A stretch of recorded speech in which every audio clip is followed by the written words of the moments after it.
Okay. We are live. Sorry for starting it a little bit later today. It just is what it is. But we will be doing some public, well, not necessarily public, but some games with viewers once we get a certain number of people in here. And it'll be PC only, of course. We're going to be leveling up and trying to get possibly into the low 30s. I don't think we're going to bother trying to get to the 40s, although I wouldn't be surprised if people have reached that. Just one of those things that happens. I'll join a public game first, and then we'll start the semi-private-ish ones, I guess. Tombs 13. That one looks like it might still be up. Hey, Kyle, how's it going? Is life treating you well? Hopefully it's a yes. Speaking of treating well, I should, of course, duck into Act 2. But also, I need to grab my drink that is sitting over on the other table. Uno momento.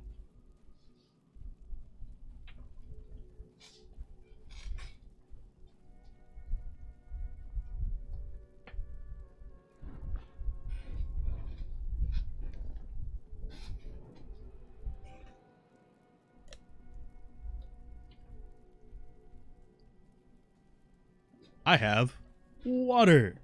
And what skills do I use as a paladin before getting hammers? If I'm doing, like, trying to be semi-optimal, I use Holy Fire and Zeal. So, let's see. Yeah, they've already been through here. So, I'm just looking for a public Tombs game. I really wish that wouldn't pop up every single game. So, let's see.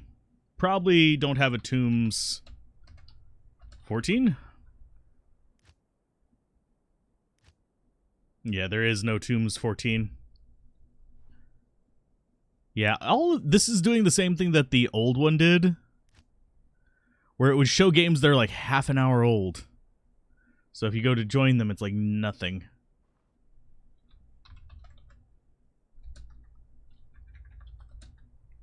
So we might just start making our own Tombs series. Might Aura, because whenever you're starting out in normal, you're not going to have really high damage weapons. So your percent damage is going to be absolutely atrocious. So, unless you're doing like a lot of damage, you generally aren't going to be wanting to use Might or Fanatics. And once you get to Nightmare, you can switch over to like a Fanatic and actually have all that, because you'll have access to decent damage weapons. Of course, you'll get even higher damage weapons in Hell.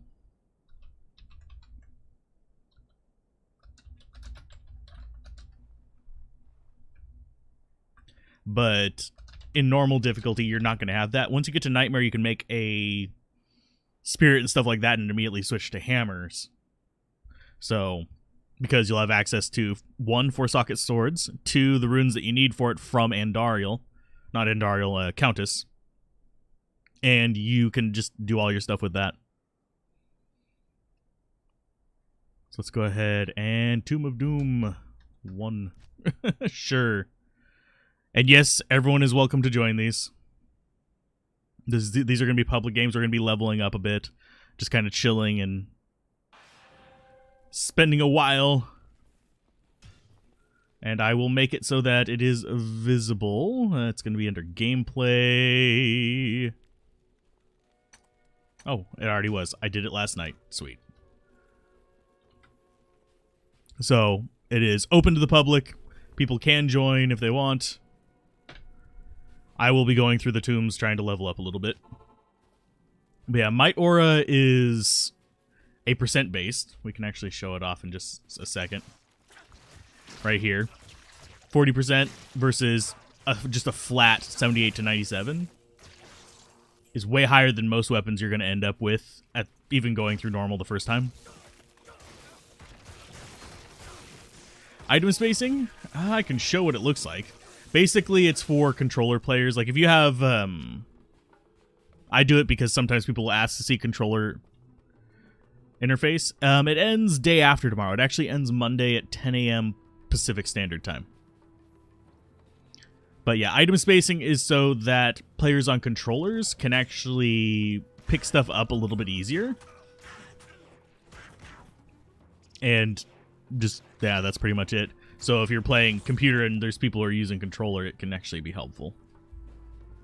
And I forgot to identify everything I had on me. I did a Countess run, if you're wondering where those Rawls came from.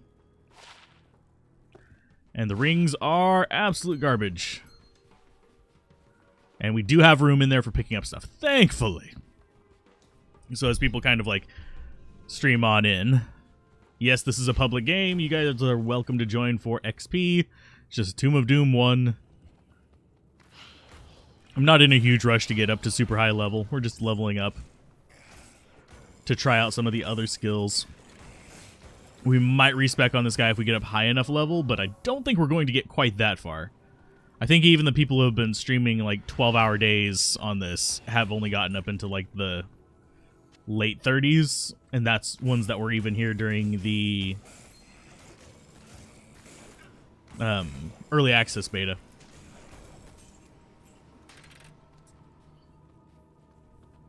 But yeah, it ends Monday. Although, depends on what tomorrow is for you. So, let's see. I'm trying to get enough... This should actually be a good spot to show off enough of them. If these apparitions actually drop anything, they didn't. They are kind of crappy droppers, but eh. You have a choice of 3 positions for the map. There's top left, top right, and the big central one. I personally don't like the big central one because I like being able to see what's going on around my character.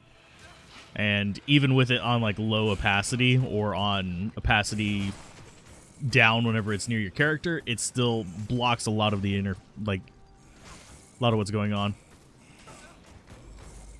That is a hell of a noise. Goodness. I don't think that's the mail truck. Error 37. Why does it sound familiar? I haven't had one in forever. Getting higher level seems pointless because you can handle everything at low to mid-20s. Yeah. Well, that's because we're in Act 2 limited.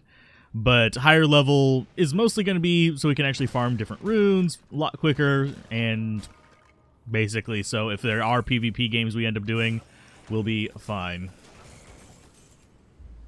So, welcome, Paladin.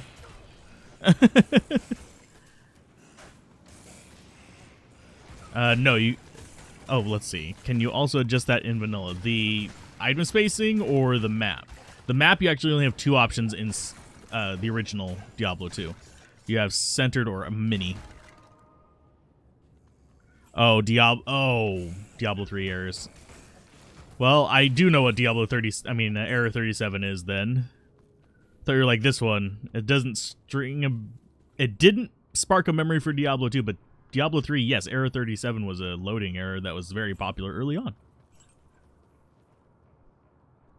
I don't play Diablo 3 a whole lot, though. I did get into the beta for it, and it told me that my GPU at the time would work while I was downloading it, and then after it finished downloading, it told me that it was incompatible, even though I was playing it while it was downloading. But yeah, the map for regular Diablo 2 can be the big one in the center or this little one in the top left. You don't have the option of top right on the original version, but you do now. That said, I still look to the left for my stuff. And there is actually a little bug that they need to fix, where this interferes with the chat thing. But I do like how it's vertical here and horizontal there. And hello! We're pretty much done with this tomb. I got maybe a third of a level off of that. Hopefully Paladin is doing well. And yes, I am saying it that way on purpose. There is Solasta. Actually, there's a scene where someone says Paladin, and they do say it like Paladin. The Diablo 3 cow level, I have seen it. Seems interesting enough. Whereas, I'm not super enticed by it. It's just kind of one of those things that's just there. I am curious what kind of cow level equivalent they're going to have in Diablo 4. Whether it's going to keep going the more like unicorny kind of approach that they have been doing, or whether it's going to be going the more kind of... Oh no. No, nothing died. It just sounded like something died in there. So... the remastered cowl level is not technically available. I have to keep saying that because people have gotten access to things. And we got a little hammered in here. I do... too bad you can't get access to a 4-socket weapon and shield here. Otherwise, I would be like all for just making this guy a...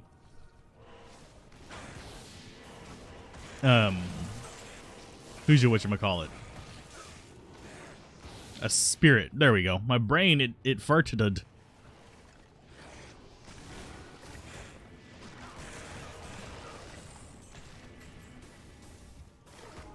Yeah, we'd be a lot faster if we were a sorceress, but I don't feel like playing a sorceress. But yeah, sorceress with leaf is very, very, very powerful.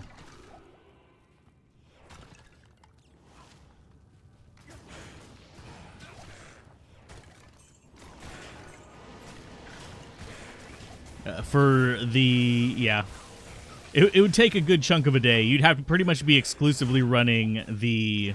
We're in the second temple from the top left, by the way. Belisarius. Belisarius! I'm going to mispronounce your name. I don't think Paladin is actually in chat. I'm not sure. But yeah, because you'd have to be upgrading from Rawl all the way up to Am, which can take forever. Same for Soul. I'd rather actually make lore than make a spirit, but... Should you just max Fireball? It depends on whether you prefer Fireball or Meteor. Fireball is a good spam skill. So, it's usually fairly solid to level up. Only time that Firebolt tends to outclass it in higher difficulties is whenever you have a lot of plus skills. But in normal, it's pretty good for mana efficiency, is one reason why I recommend it. Let's go ahead and identify some stuff since we're chilling in here. Maximum attack. We'll save that and give that to somebody. Because I'm not exactly sure that's going to help us very much.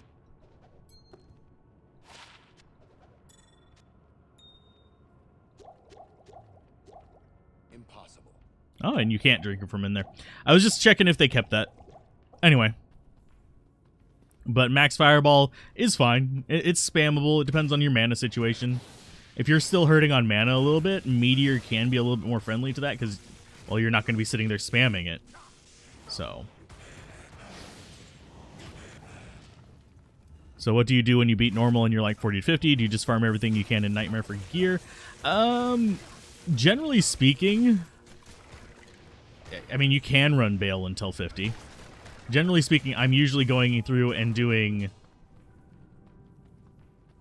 whatchamacallit, Bale until like low 40s.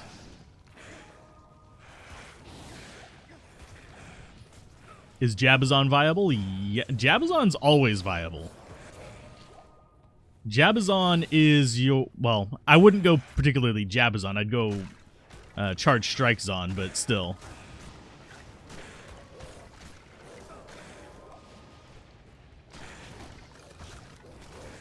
I can turn the music up.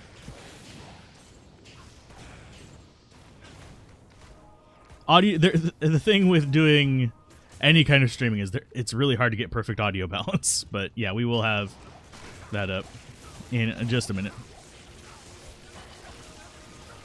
If you're talking about getting into the game, it has to be on PC.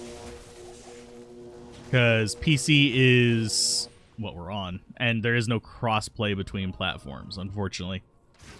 And yes, I know I have a level up. I'll adjust the audio after we get out of this tomb. And I think the other guy, the Paladin guy, might be going just after the treasure chest. But it's fine either way. I'm here for the XP. I don't care about the items. I am playing a Paladin. We got like this one giant ass stretch of just nothing here. Once I get to the stairs, I'll turn the audio up just a little bit.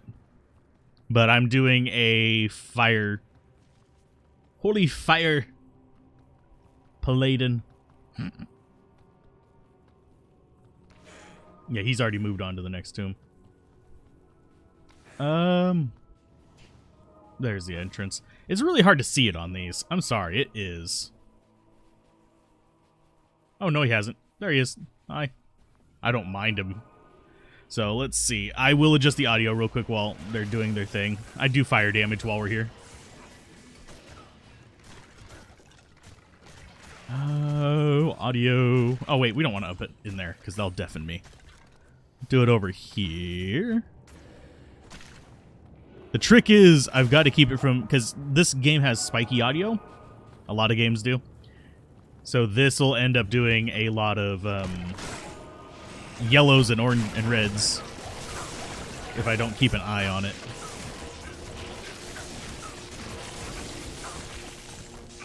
But yeah, with 3 people in here, we're actually able to do a little bit. Is it not? Oh, yeah, it is. Oh, okay, so you are. Yeah, Hawkmail is extremely good. Congratulations on that one.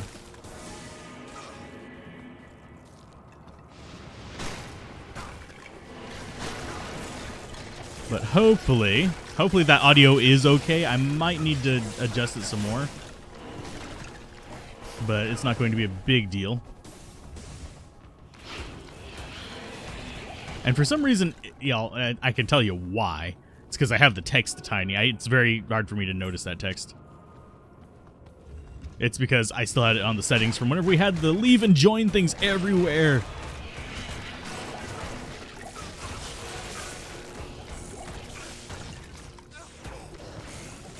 Okay. That needs to die. Got to get them their mana potions. I'll leave the mana potions alone because I don't honestly need them, but that's going to be very important for them.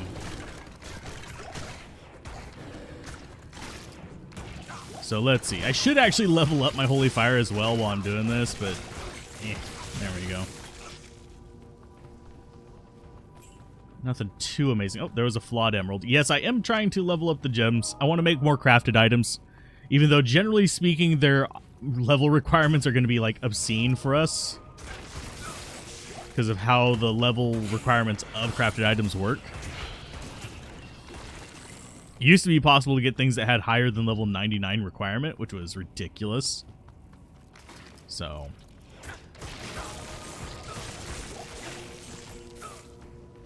but yeah, it's Tomb of Doom 1. After we finish this one, we'll go through Tomb of Doom 2.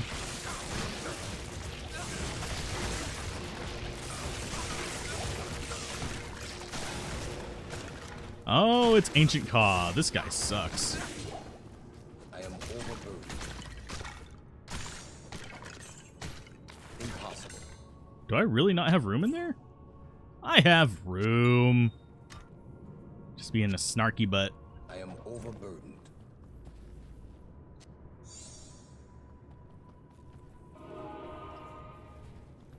I'll go ahead and check the light belt. It just wouldn't pick it up. Because I was being a dingus. It's not great. Must pick ups on the ground for a new player. I would say... for a brand new player, it really kind of depends on what act you're in and what class you are, but staves are really good money, wands, stuff like that. Throwing weapons are really good money. Any sets and uniques and stuff like that are worth checking as a new player. Charms are really good. Trying to think what else. Made Tier L and a Crystal Sword. Only thing I don't like about Crystal Swords is they're not very fast. It's kind of like the only good crystal one is basically the Oh, whatchamacallit. Phase Blade. I think I'm slightly desynced a little bit. Because, yeah, it's not quite getting me to the items whenever I click on them. But yeah, I love the look of crystal swords. They are one of those things that is super, super nice. Yeah, any belt that's bigger than the one you're using is usually worth picking up, unless you have a really, really, really good belt.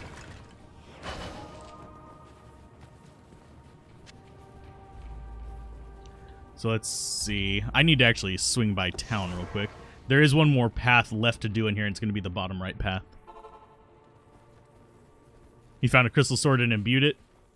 If they have increased attack speed on them, they can be nice, but... It is an honor to serve you. Let's go ahead and sell that. I need to clean this out just a little bit. Clegs. I'm going to keep my Magic Find stuff on. But Clegs might be useful if we end up switching over to Amazon later today or tomorrow. Keep forgetting. I can control click that.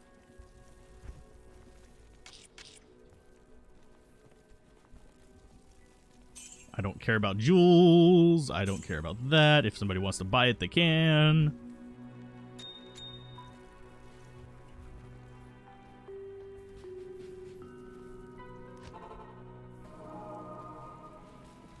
I actually like the look of the Holy Shield as well.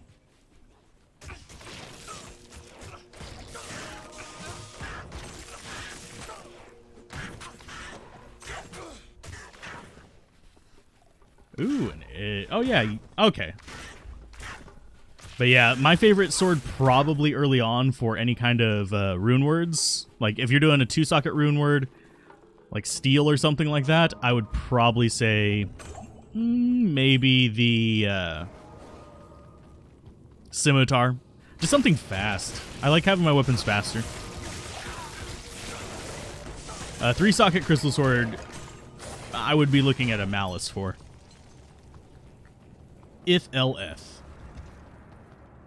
is a pretty good start on that one. And I wager there's going to be a lot of people with more Magic Find and stuff like that on here than me. It's just, I wanted to try out each of the classes. I'm fine with any of the above.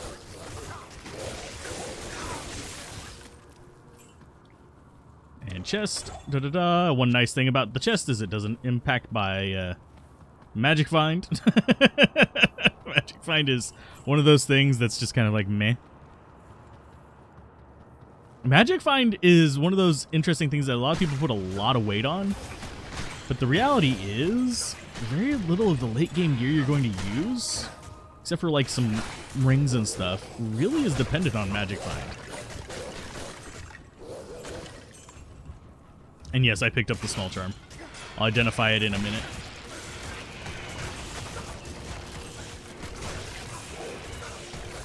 And as we keep leveling up, yes, I will be keeping leveling up the Holy Fire.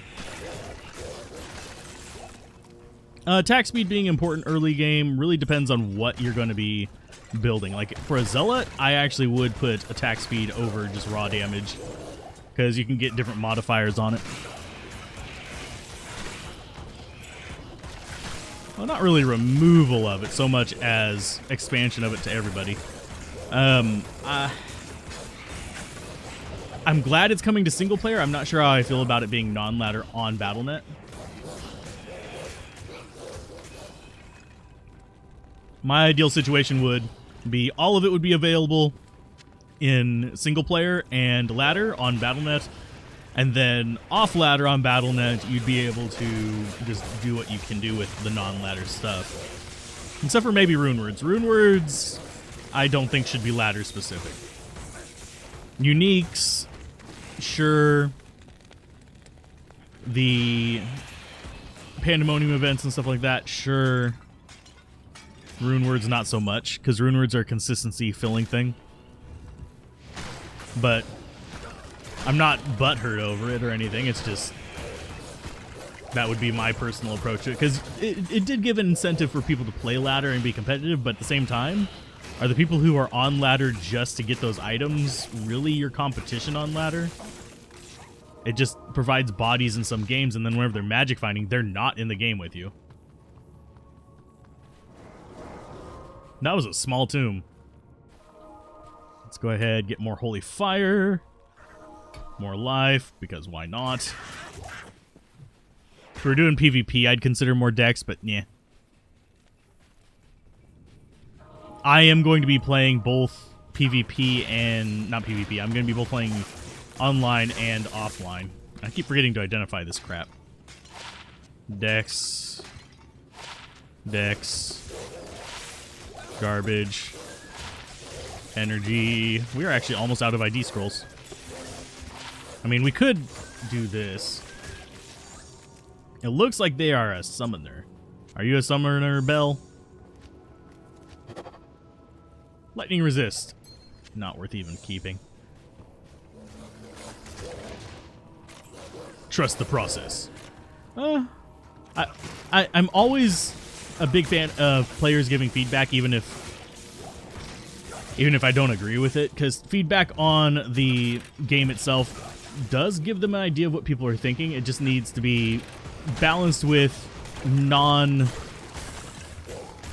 wheel approaches, basically. So, yeah, you may hear a lot of X, Y, or Z, but you really do need to have some options open for people to give their opinions without having to necessarily attach their name to it, because there's a lot of people who don't like giving their opinions in public forums, basically.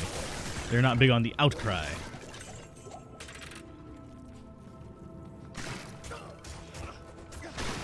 What stats should you be looking for? Enough strength and dexterity for equipment, and yeah, rest and vitality. That's generally the... if you're ever unsure about your stats, that's generally the best rule of thumb for getting to where you want to be. Did I just pick up... I picked up a broadsword. I don't need a broadsword. Who needs a stinking broadsword? But yeah, generally the rule of thumb is just get enough for the gear and then rest into vitality. There are builds that are exceptions, like energy shield sorceresses differ on that. There's a few casters, well, not casters explicitly, but caster builds for like Barbarian and stuff like that that use a little bit of mana unless they have really high-end gear, stuff like that. It's pretty straightforward. Oh, mean for fixes for off gear? Resists.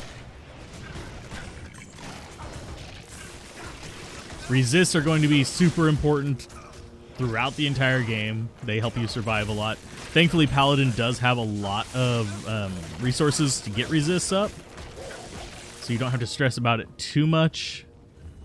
If you're going Hammered in, mana per kill is good. If you're going Zealot, attack speed, skill points are all nice. Oh, it's a Dreadheart, the big meaty dude. Oh, we get a second chance at these? And they are not busted. I mean, Sanders is better, but it's Gorefoot.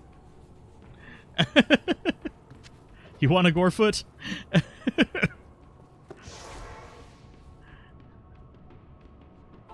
Level 13, Amazon, and things die real quickly. Yeah, well, that's just Amazon. Especially if you're using javelins and stuff like that, they can become pretty gnarly. So let's see. I need to get that into the thing. And yes, I know I can control click. Yeah, strength 50 and then max vita is pretty solid and normal. If you can get to act 5, generally you want to go up to like 60 so you can possibly equip Saigons.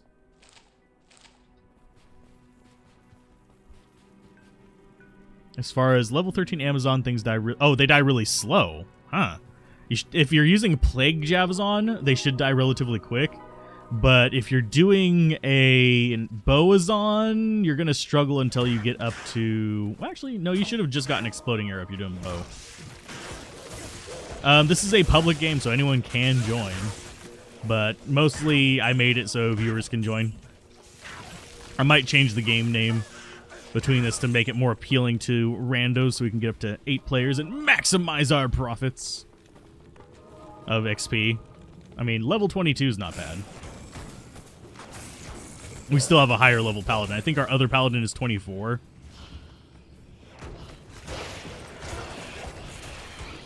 But I'm just kind of going through chill. I'm not trying to, like, super rush anything. If anyone's curious. I'm just kind of playing with a light crossbow. Crossbows are kind of meh until you get later in the game. There's a few good late game ones, but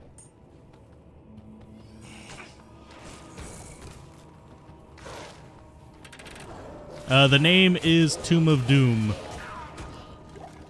I don't know if that's too small to see, though. It's just Tomb of Doom, everything spelled properly. 1.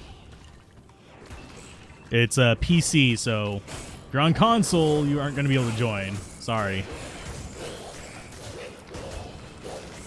How does literal jab-a-zon work in this? I don't know how a strictly jabber would work, but a charge strike would work fine. If you get up to 30, the lightning would also do well. The chain lightning one. But generally, low-level Amazon, I just go for poison. How does Magic Find work in multiplayer? Same as single player, except they can grab your stuff.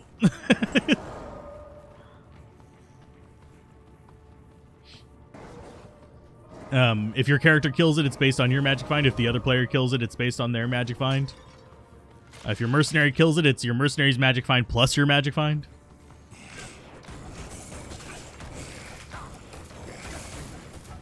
But I don't have a lot of Magic Find. I just have, like, I want to say, I could check. I think it's actually listed on that, isn't it? I don't have a lot. Yeah, 37%. I don't have a lot. Oh, the lightning ones are messing you up? That's pretty normal. I need to repair. Kane needs to identify garbage. Oh, no, that. I almost sold that. 8% resist all.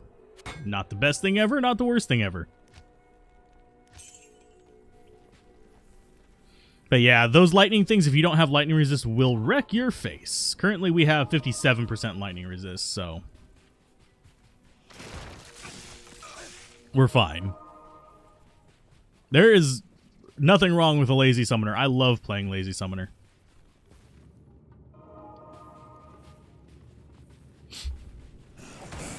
And you could probably get it up to where it could actually just kind of crawl through these pretty quickly. How much MF do I usually go farming in hell for decent equipment? I usually don't. I get higher just by the nature of the equipment that I have in single player, but generally speaking, I don't worry too much about Magic Find unless it's below like 250. Because above that, you're just running into like really diminishing returns. If you're wondering, we're in the last tomb on the far right.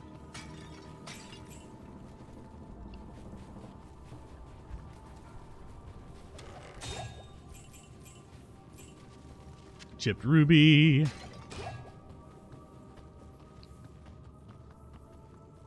If the barb uses item find, it's based on their magic find, not the one that killed it. Yes.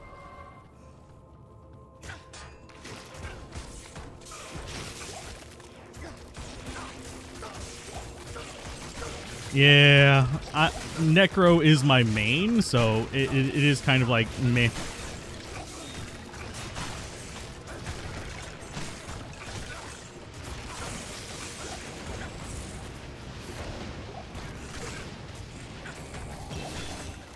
Yay, level up again. We're level 23. 100 vitality. Woo!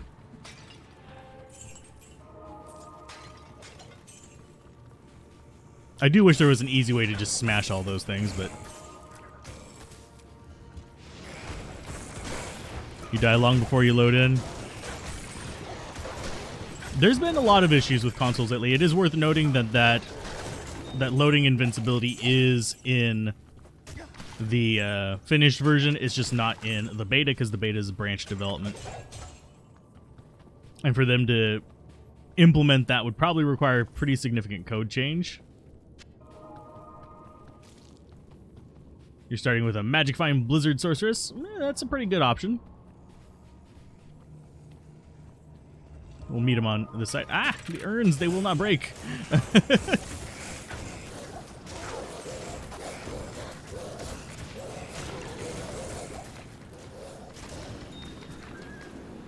I'm just, for the 250% that I say, it's literally just, that's whenever it starts going from, let's go ahead and toss those in there. That's the tipping point where the return on getting the extra Magic Find just isn't always worth it for me. If I can get it without losing any speed, sure, I'll put more on there. But I'm not too terribly concerned about it.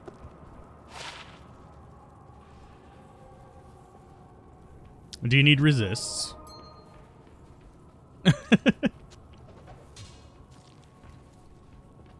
That's a decent little resist ring if anybody needs it. It's got some cold resist and I forget what the other one was. Yeah, cold resist and poison resist.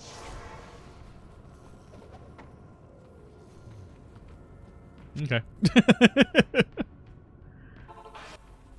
But yeah, there's a lot of just like rules of thumb that people use for Magic Find. Generally, 350 is not bad. It's not going to slow you down much. Best starting Necro build? Best in general is, I would still say Bone. But Summoner, it can be strong if you know what you're doing. Did we not find...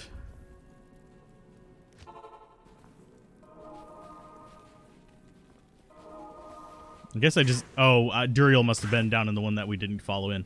So anyway, save and exit. We're going to do Tomb of Doom 2.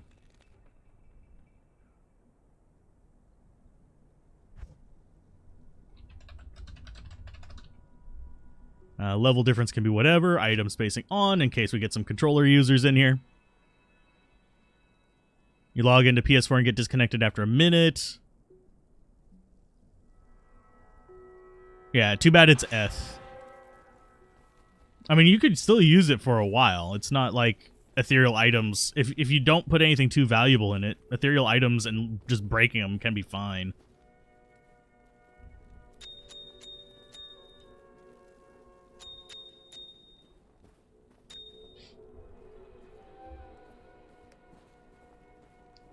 But yeah, 250 to about 500 is where people usually name their sweet spots.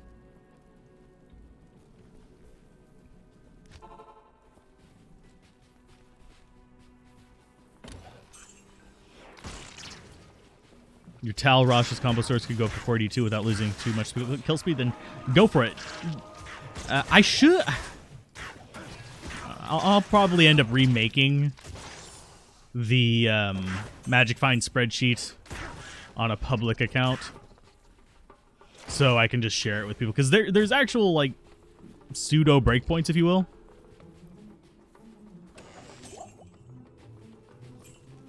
So...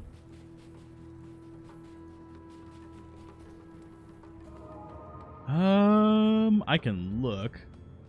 How do I actually click on it? There it is.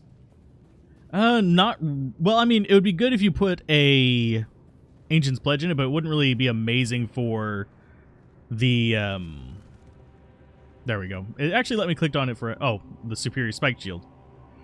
I probably wouldn't use it. Generally speaking... Holy Fire is not going to really benefit too much from a shield unless it resists.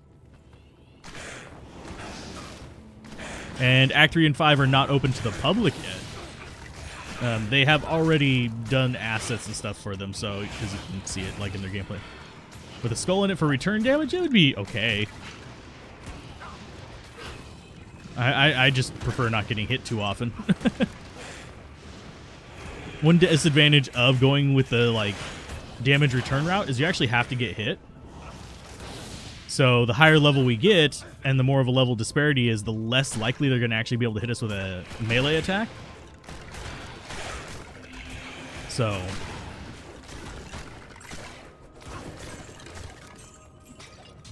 the less I'm gonna really be needing to use stuff like that. You always scrap ethereals? But yeah, I need to do the video over the attack rating thing, but generally speaking, that type of video, it really doesn't do super well. I enjoy making it. It's just, it's really, really dry. It's like bad barbecue. Shaleeth? Yeah, Shaleeth is amazing. I don't think we're going to see a shale in this unless we really go craft happy.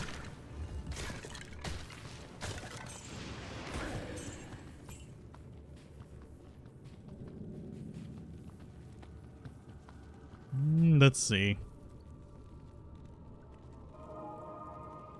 You're asking me to translate live? Goodness gracious.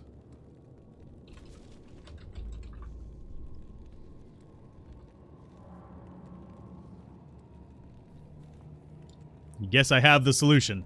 It really just kind of depends. I thought that's kind of what it said. I thought it was something about solution. But I don't necessarily think I have the solution.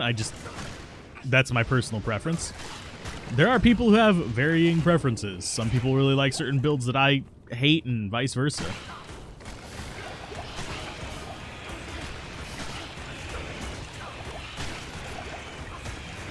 Backing out of that. Mercenary, don't die. Mercenary's gonna die. Mercenary dead. You appreciate removing all the alt for showing loot, though. Times you've alt-tabbed by mistake playing hardcore. Oh, ouch. Come on, you guys. Come charging at me. Yeah, they're minions. That's why they were hurting so much. They are probably extra strong, which hurts like a truck.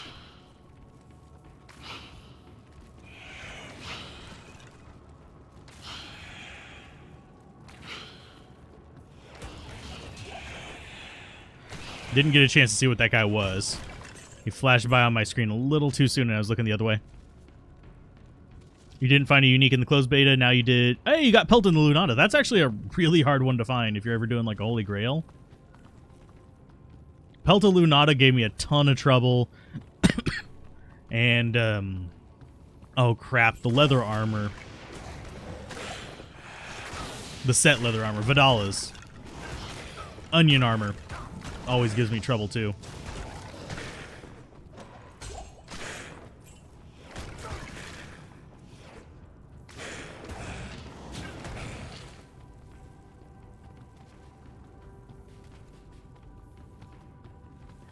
Rare crystal blades or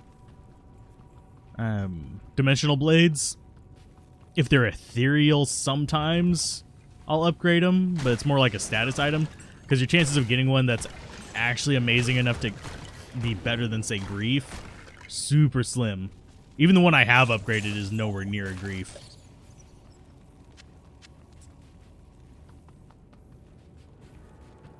But it does look badass to be wandering around with Ethereal Phase Blade. Just saying.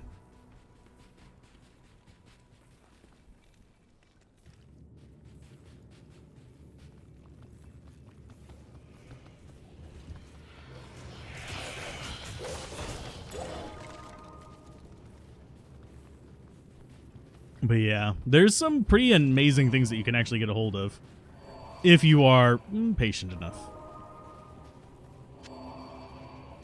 I need to start picking up healing potions more often.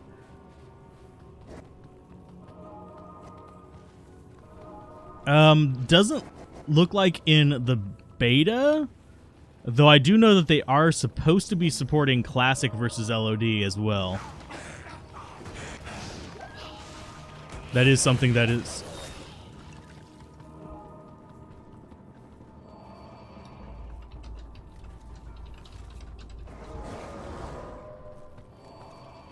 It actually gave me the right name. Sweet. If you up a gold wrap, does it have max potion slots? Yes.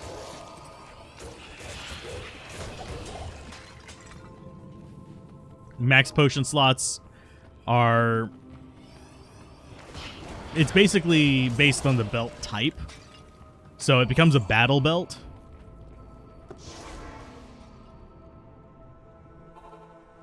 D2R beta is until Monday at 10 a.m. Pacific Standard.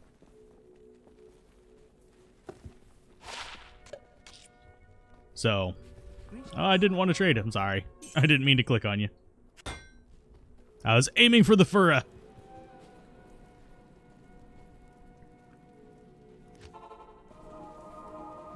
Chestnut Jewel of Daring. Cool.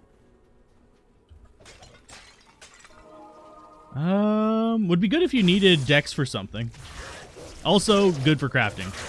I already have a few crafting jewels, though. I think we'll probably get one more good craft in.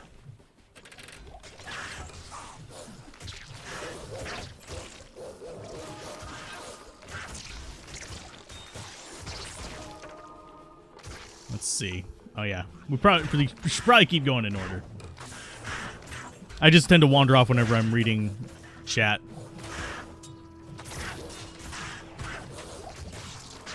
And I apologize. That makes me easily distracted. Can't play so much. Oh, you're in the hurricane path. I'm sorry. Hopefully, just stay safe during that. Hurricanes can be gnarly beasts. Oh. This one's been started or finished? Started. A reroll for normal shops. That would be a little bit more complicated because those are shared. You been in here? Okay. And then it's probably best for us to go to the next one. You. Because they're going to be spread out.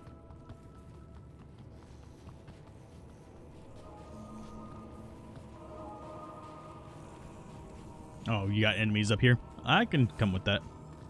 Oh, you started it. Okay. I should probably get charge. Actually, I have charge. Why am I saying I should get charge? I got charged because people were asking about it.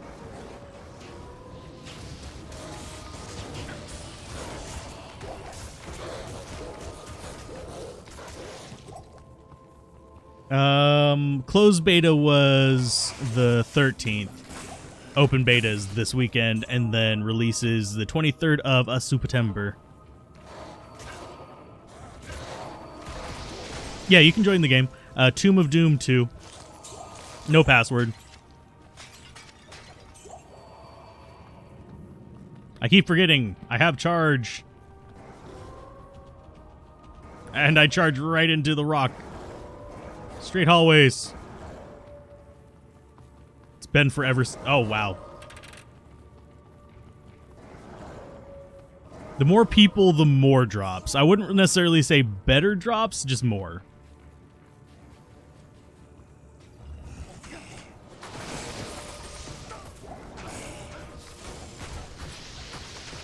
Oh, and you must be fairly decent level. You are... Oh, you just got the orb. Okay. I was like... 30-something. Whether we get to 30-something is kind of up in the air, but yeah. Everyone's welcome to join. This is a public game. Strangers can join.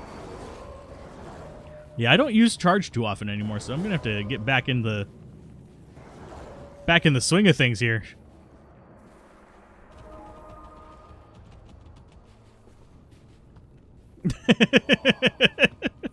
That's just asking for desync too.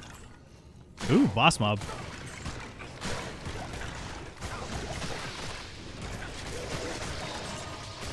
There we go. Now we can get to him. XP is the most important thing to me. Loot is like tertiary at best.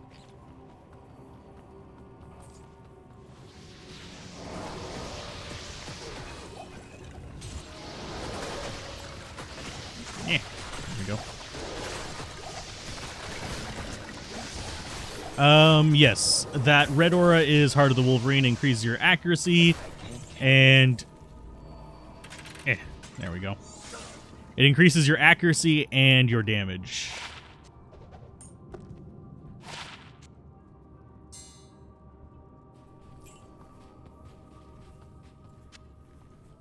But we are starting to get some people in here. Wilhelmina, the She-William. But yeah, this... Oh, that source, that's yours. I don't need that. I accidentally picked it up even.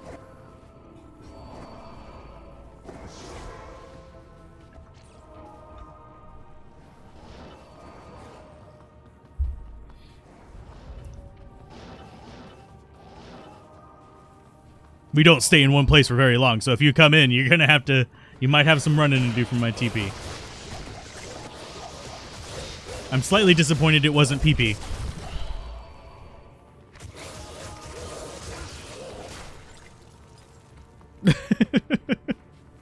Because, you know, Carbot was a thing.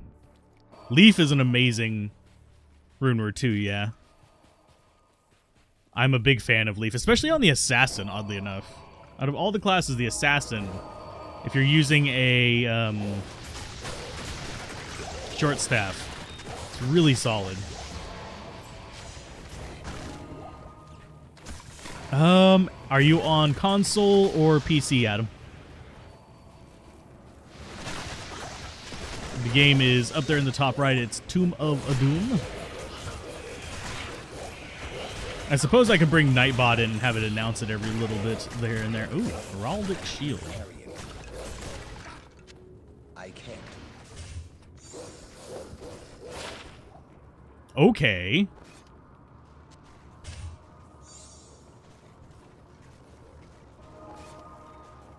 That's not worth swapping off of Civerbs yet for, but that's going to be something I might use later. PC, it should be available. Tomb of Doom 2. Hey, Canuck. Yeah, the Wolverine aura is not a bad aura, especially when leveled.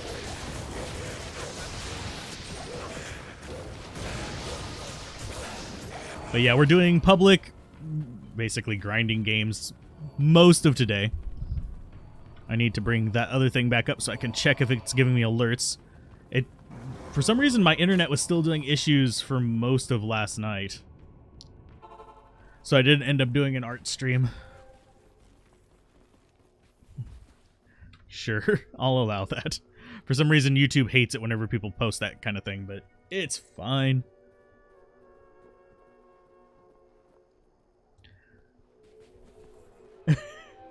You'd think YouTube would want people to do that, but no. YouTube does not like subscriptions. Go figure. It doesn't actually give them priority over anything.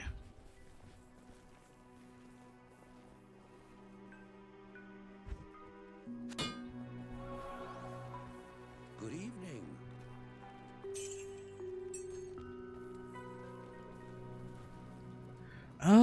What kind of art do I do?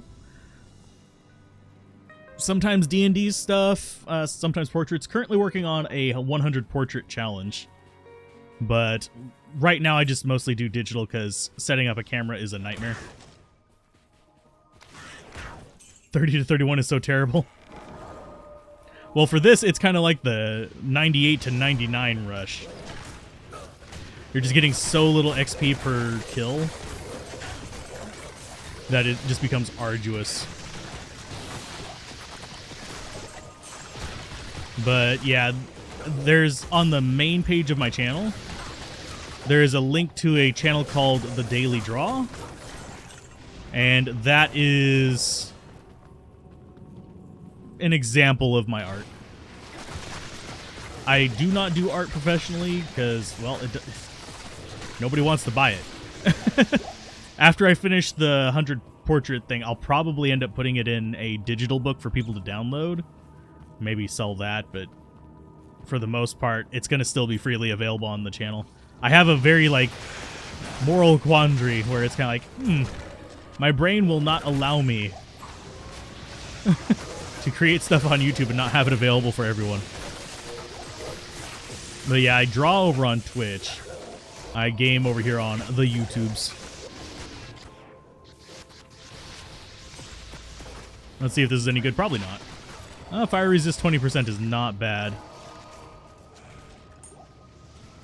13 and 11 mana. If you need mana or life, there's a Lizard's Grand Charm there. But yeah. I do everything from like serious kind of like realistic styled stuff to more arbitrary. Ow. Just kind of like cartoony stuff. I know that a few people were comparing my Murloc D&D drawings to Ninja Turtles. Like the old 80s Ninja Turtles, not the... Well, actually, no, it had been the old 90s Ninja Turtles, the cartoon. The animated series. Then, other stuff. And that was unintentional, but I was a big Ninja Turtle nerd as a kid, so it doesn't surprise me.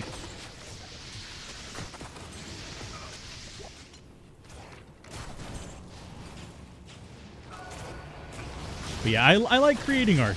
It's relaxing. It's one of my outlets. This is another one of my outlets. I find playing Diablo 2 cathartic as hell.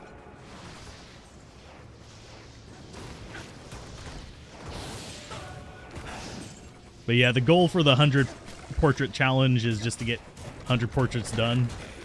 And then I'll make a big video out of them, and then I'll probably end up making possibly 100 figure drawings, possibly. Hey, Kenny, how's it going? Ah! But yeah, the channel's called The Daily Draw. It's one of my few custom name ones. Ooh, we've got a Duriel. Do we dare Duriel? Sure, why not? I can tank him. Just murder his face. And I'm doing all right, Kenny, by the way. Hopefully you are well. And turning off the screen shake is so nice. Holy crap. I love that. Not here. Holy Fire 15. We're actually doing okay damage.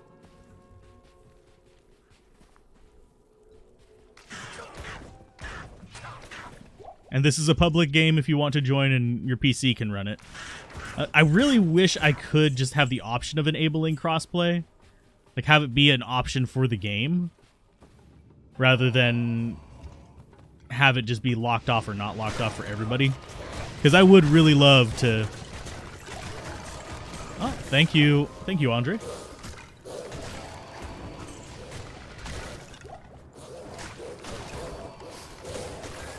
I can recommend you some artists who are way better if you want, but it's just a passion of mine to be able to do that kind of stuff.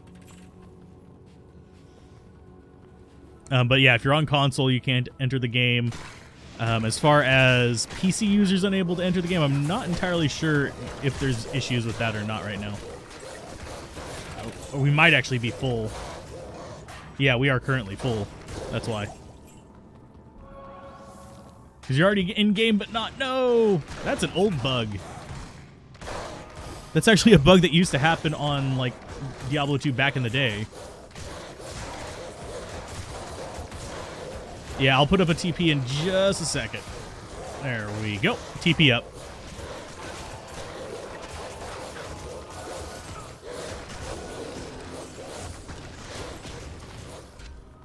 It should kick you. You're on your way to Radamant. Ah. He should actually have an okay drop. He is a super unique. I've already killed him, so... Not in this game, but I've already killed him with this character before, so you'll probably not get a quest drop. But...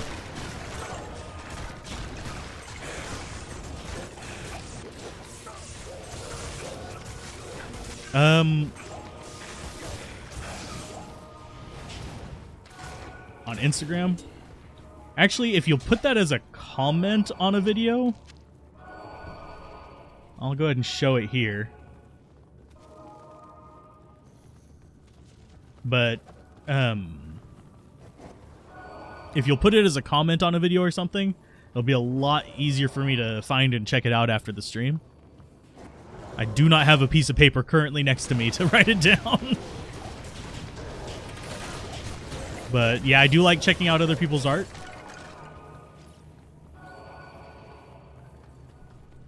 And if it turns out I actually know you, I'm going to laugh really hard. But chances are I don't. Okay, so we're going to make a third one.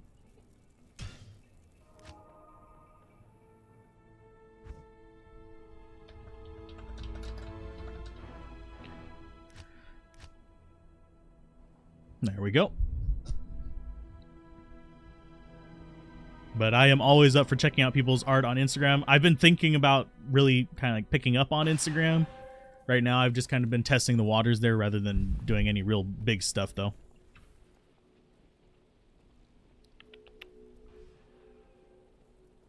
Let's see. Where is...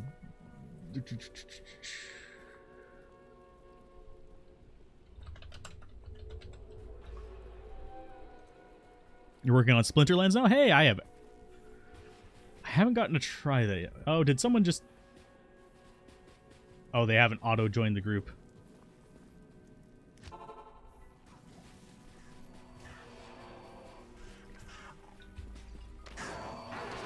Join us! I haven't really found too many great items. I mean, if you're playing a Boazon or something like that, I have Cleglaws. You did work on Street Fighter V? I do know that one, and Splinterlands sounds very familiar. It's one of those things like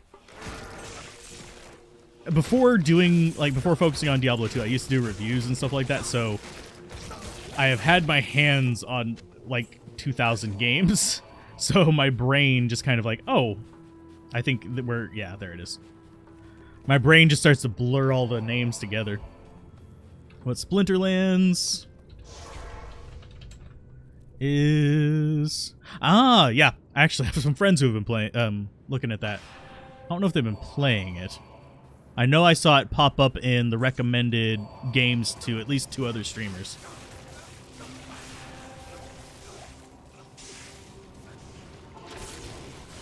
Because yes, we do talk.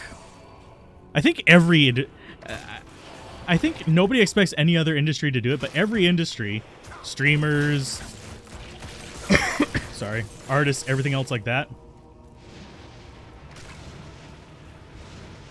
But yeah, everybody talks. A blockchain game? Oh, non-fungible tokens. Okay. That's probably actually where I heard about it from. Because I was thinking about doing a piece on, not necessarily blockchain, but NFTs.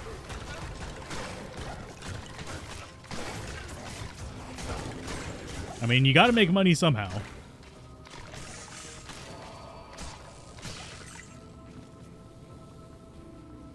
Do we want to bother with that? I'm not entirely sure we want to do it without the entire group here. Either way, it's fine. I should probably resurrect my mercenary as well. Yeah, well, collectible games in general are good income as well. So. Ah, lordy.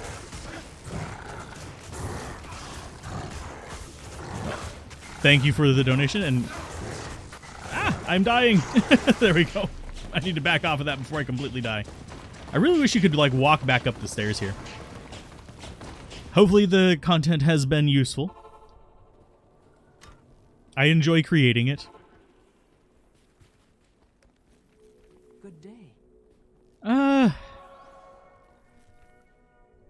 They are... I'm trying to think of the analogy that I was told about that I thought was like, yeah, that's a really good example of it.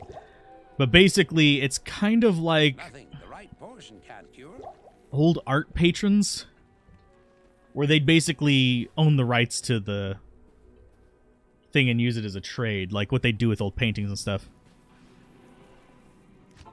That is more than I have made total on YouTube over the course of 9 years. Just to put that in perspective.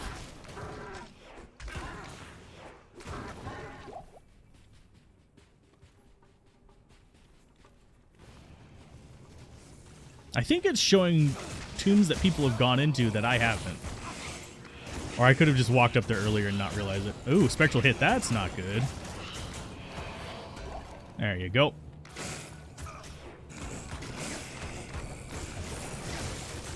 But yeah, it falls into the same category as cryptocurrency for me.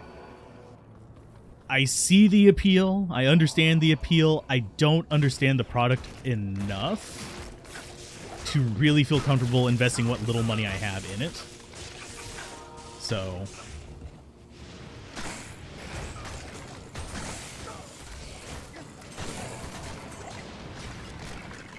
how do I live? I just know exactly how far I can push this nonsense. Nonsense being my random ass distracted builds. I am glad they are helpful, Rocco. I greatly appreciate it. My goal is to just make it as acceptable or accessible to new players as possible. Because it really is one of my favorite games. I also have really good resist, by the way. And a lot of life.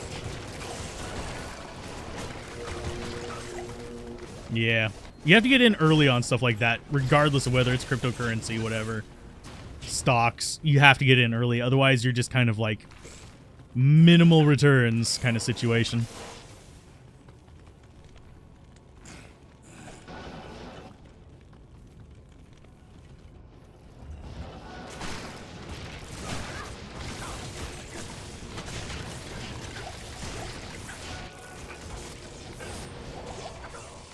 You make good money doing lots of things. You hack your house. I have thought about, like, most of my, I wouldn't really call it passive income. Most of my side income is YouTube and Twitch.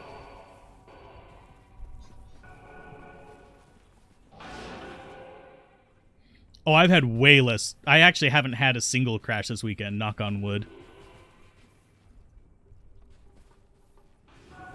Oh, someone needs cube.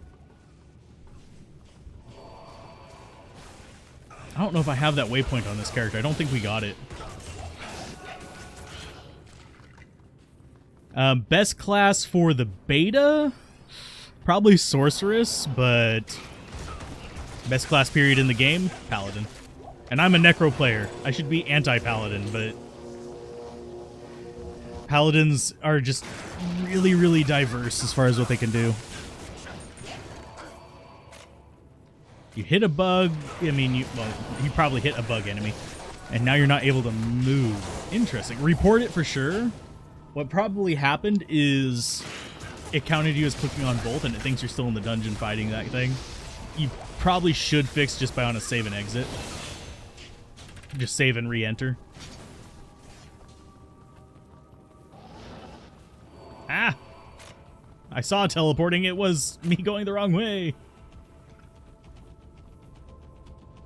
Ah, wall.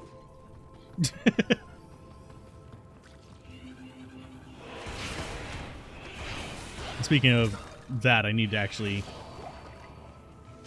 get my level up while you guys are running in there. We're about to be at the point where we're just dumping into the synergies.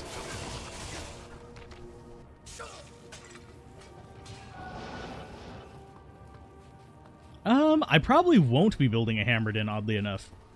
I recognize their strength. I'm not a huge fan of Hammerdins. I will run them, but I'm much more just kind of relaxing going through with like a Zealot or something. Or a Sorceress. Druids are nice. Every class is good. Just some scale easier than others. I'm going to come in here and deal with this invisible door real quick. And yes, those happen in the vanilla game as well. It just seems to happen more here. Not here. Elementalist Druid is really easy to go through normal with, by the way. So it is a good starting one. The thing is, it really starts to shine around Act 3. So you do have to take that into consideration. You will probably need to do a little bit of grinding to get up to the point where it's going to be like super useful. Werebears can be insanely good. They require... They're a late game build, though. because there's shockwave and stuff like that. The bear can be brutal. Ooh, I'm glad Fireball Source is here. That would have been a nightmare of a fight.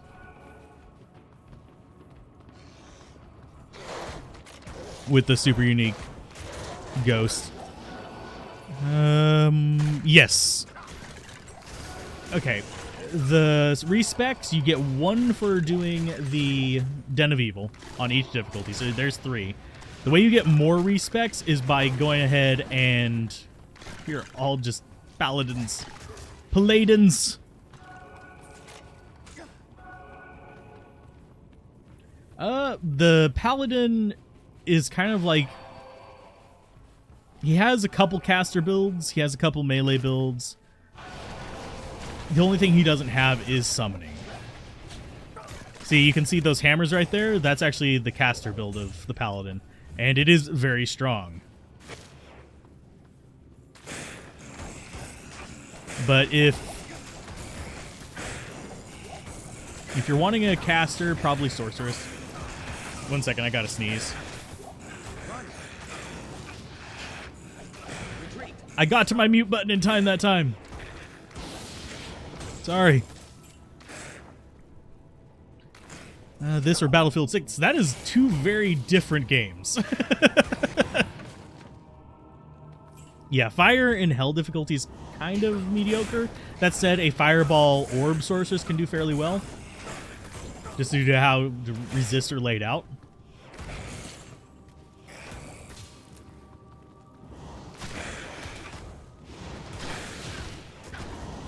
Yeah, I personally don't like normal difficulty hammered in. It's just a mana chugger.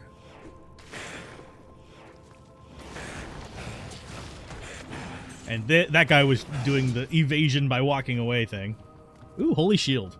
I've seen Holy Shield, but I haven't gotten it to any real level on here, so it only stays for a couple seconds. Everybody's going down. Oh. Okay, so I guess they're done. I don't know if they finished the rest of that dungeon. Moving on to the next. The thing with player is 8. This character does not keep up with 8 players.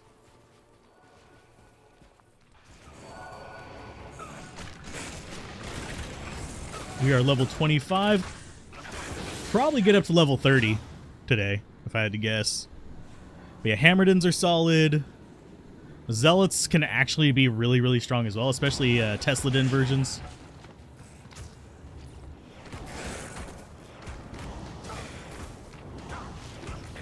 But yeah, the only thing the Paladin doesn't do is summons. We do get Convert, but... One catch with the Necro Summoner is, if you're going to do Necro Summoner, look up guides on melee Necros in normal. Oh no! Did someone die? Someone die? I don't know if somebody died. I heard a scream. I don't see a body, though. My favorite Necro? Ooh, that's a tough one. I played them all. But I would say it's either Poison or Bone. For Bone, I usually have a Golem as a summon. For Poison, I usually have Skeletons. Just for theme. And the amount of investment.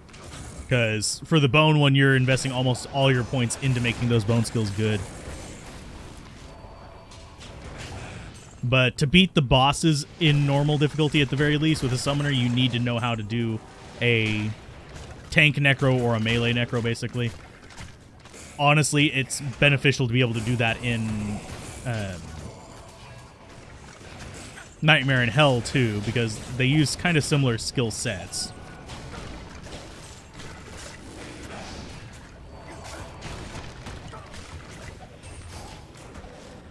And yeah, no pickup is super useful. You're welcome. One downside to it, and I might show it off in just a second. No pickup on here. Let's see if nobody picks up... Oh, they picked up that gold. Okay, so no pickup. If we run over some gold, you'll notice that it doesn't actually pick up the gold now. If we have no pickup enabled. which I should probably report that. Loot items.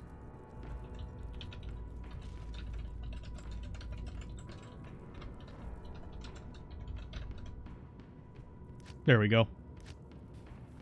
Just reporting that one in case it's unintended behavior. It might very well be intended behavior, but I would rather be able to it just auto pick up gold and not click on items if that was a thing.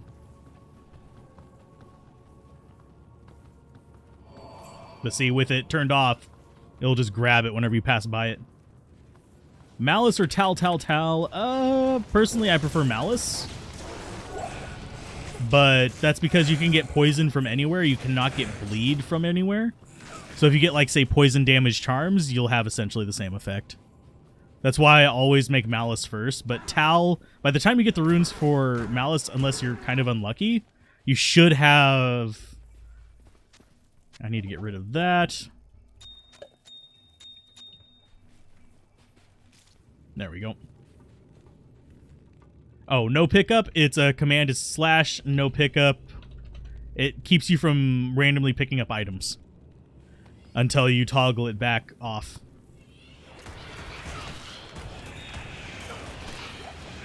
Yeah, pretty much. I mean, I machine gun the alt key anyway, so it doesn't matter too much. Yeah, so no bolts and stuff picked up. There's a lot of people who complain about that. I don't know how you'd actually enable it on console, but on the PC version, 100% recommend turning it on if you're having trouble where you just end up with your inventory full of just junk that you didn't intend to pick up.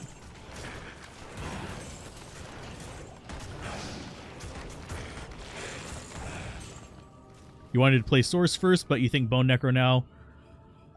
Yeah. I mean, if you've burned yourself out on Sorceress 100% Necro, my big approach is literally just play whichever seems the most fun to you. It is really easy to start a new character. I think you have 20 character slots according to like some of the tests people were doing. So... And yeah, I have keys on me. If we ever just need keys for that, I keep them on me. A basic loot filter, yeah, would be nice.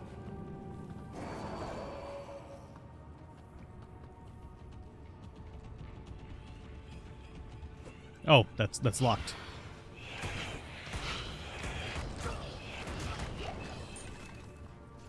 Oh, there we go. We're almost done, aren't we? Hey, Tiger, how's it going? You doing all right today? But yeah, a loot filter would be nice. I don't know if I would say delay release for it. Yeah, it's not a need to delay for kind of thing. And I'll go make Tomb of Doom 4 while they are doing their thing.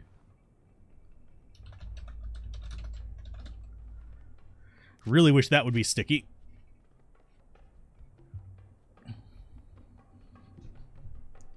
Yeah, mod support will be there. It's just might not be multiplayer mod support. It's up in the air.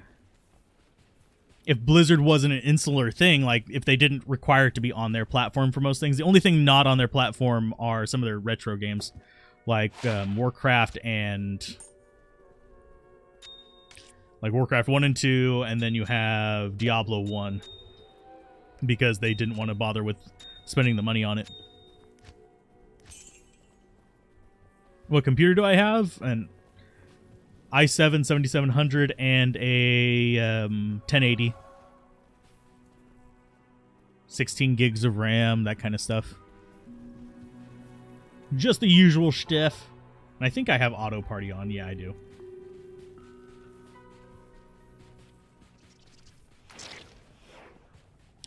No, I'll be playing some single player as well. Thing is, I have all my stuff in single player, and I can transfer those save files over to do build videos and things like that. I don't really need to farm too much in single player, so I might be doing multiplayer more. But I do want to figure out things like how to do the Pandemonium event in single player and stuff like that. One more Hammerden. I generally don't play Hammerden that much. I have the equipment for it, and I have a character that I have named for it as well, but most of the time, if I'm just playing Paladin for fun, I'm playing a Zealot. Necromancer, I'm usually playing either Poison, Summon, or Bone.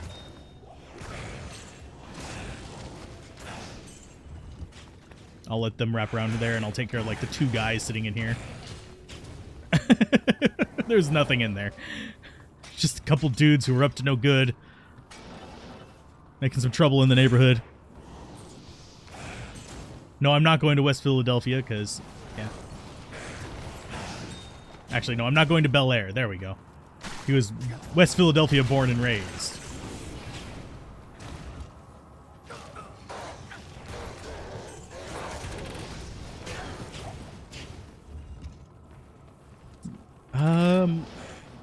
The thing with... I'm taking it you're playing on an ultra-wide, Roko. The reason they did that is because of PvP issues. Because ultra-wides get a distinct advantage for that kind of stuff. Assassin and Necro are locked out. There are ways to enable them. I don't condone those ways because it's going to be a good way to get your account banned. Because, yeah. They were intentionally left out, but they were left out for marketing purposes. It's not like they were left out because they're not done or anything. It's literally they were left out and locked off because marketing. You have to leave some of the stuff behind the wall, otherwise people will just burn out on this. Hey, Mylan. The beta is online only. Oh, hey, we got Ancient Caw. He's named after the bird noise.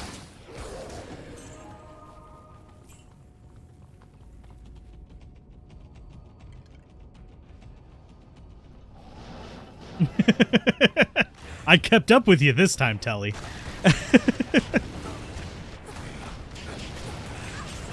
Oh. Your issue is that you have a 4K monitor, not ultra-wide, but your PC isn't the best, so your FPS kind of sucks sometimes. Aw.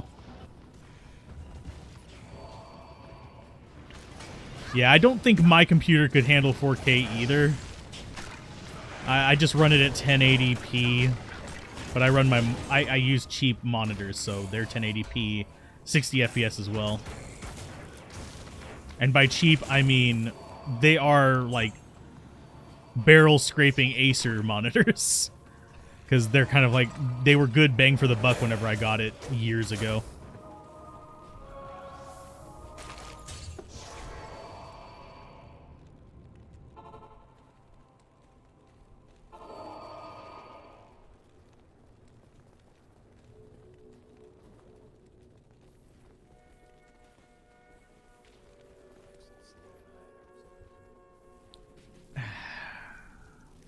I'm not even sure how I want to react to that.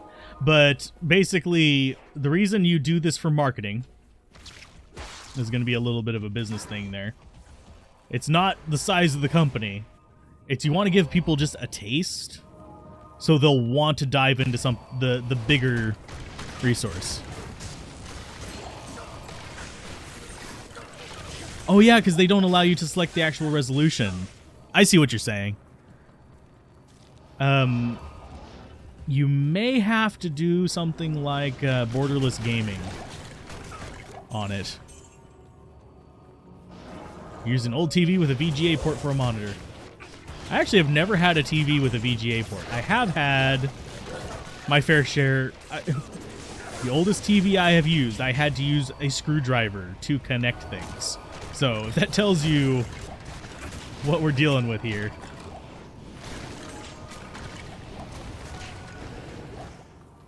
I had to use a screwdriver to attach the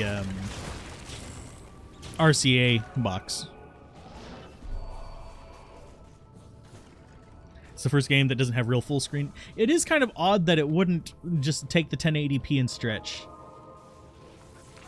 Because if we come into options, you can see you can't actually adjust that, which is what they're talking about. Which is what Roko's talking about. I'm kind of surprised they don't have a borderless window option.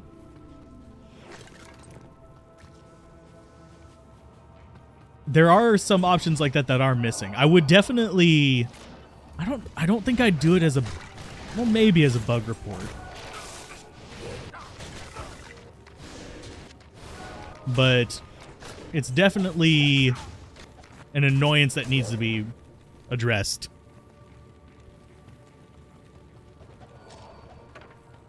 If I do another follow-up video on this, I'll try to remember to include that. I can't promise it because my monitor's native resolution is 1080p, so I might forget it, but... Or I might not be able to explain it very well without a demonstration. Because my TV, my actual TV can't even handle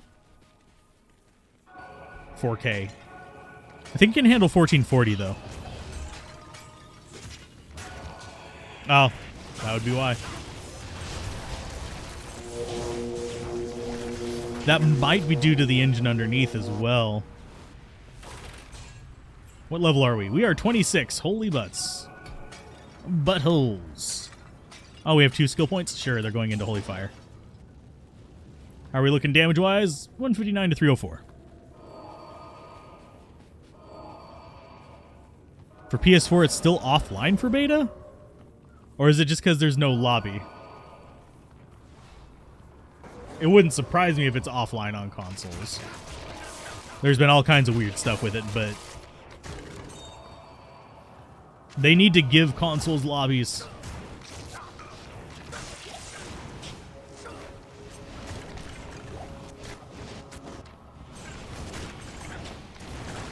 Somewhere in the game files should be a full screen mode. 1. If you change it to 2 or 3, it might make borderless full screen. How is my mic so good? Actually, it's a cheap mic, for those of you that are curious. This is an AT2005 USB. Well, it's got an XLR as well, but... I don't use that. It's literally just a cheap stage mic. But it's Audio-Technica, so it's kind of like... Audio-Technica is good. They are reliable.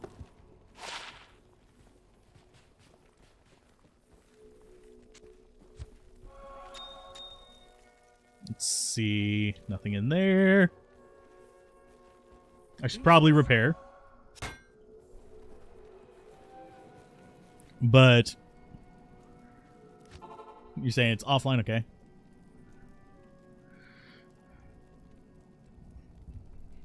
Another...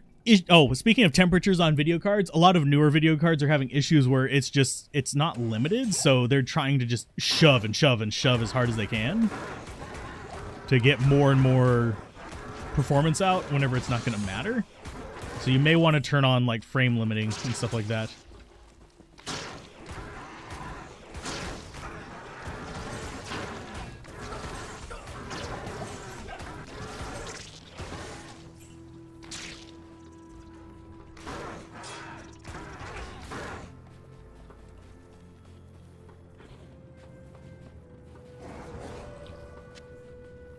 Let's see. You originally purchased yours on console, returned it for PC version to play with brother, and it kept my character from the console. Yes.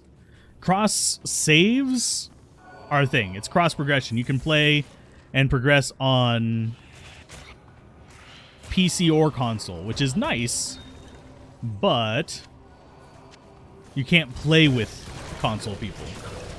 Kind of sucks.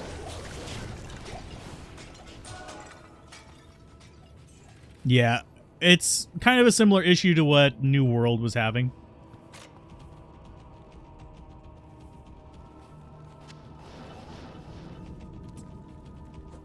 I have trouble navigating around things.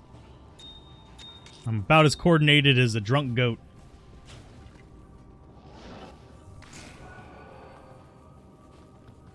I think they're going to the next one. Yeah, they are. Da da da da. Yeah, you have to buy the version you want to play on.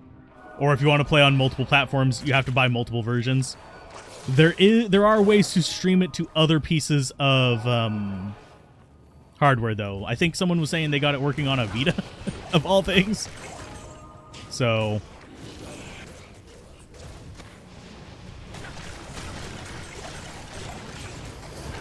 depends on the aura, jury. Let's say there were 2 Holy Fire Paladins in this. It's actually an aura affecting the enemies. Let's go with something a little bit more simple to explain. Let's say you had 2 Might Auras. Generally speaking, yes, it would be the higher level one. But there are situations where certain things like the Conviction Override only works if you had Conviction up before you got the enemy's Conviction on you, if that makes sense. It's strange.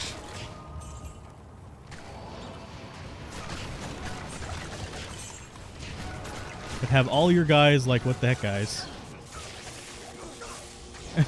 Hey, it's the Diggler! We've actually killed Hell Diablo with that.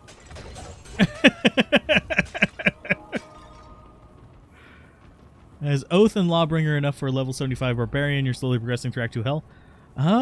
Yeah. Lawbringer's an amazing weapon. I like putting it in Phase Blades, but it's still good. I don't use Oath too often. It's a good rune word, but I don't use it very often. Just waiting for everyone to squeeze through that door there. Ooh, that's a decent number of Skelly Bros.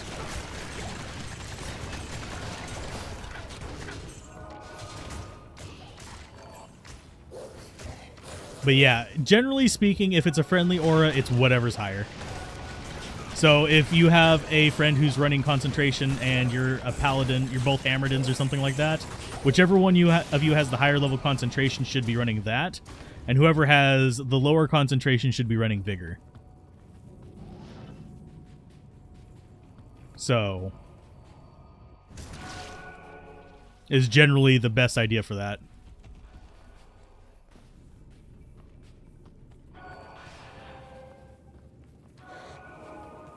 Infector Souls is 10 times stronger. I usually don't have too many problems with the seal spawn. Oddly enough.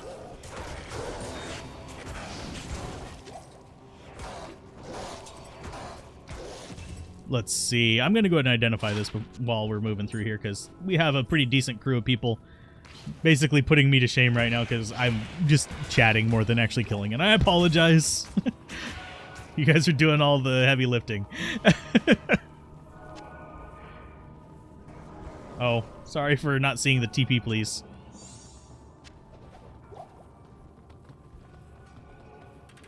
Yeah, you can receive multiple auras at once, as long as they're different auras. So, actually, we killed Hell Diablo with a Wurt's Leg as well, for those that are curious.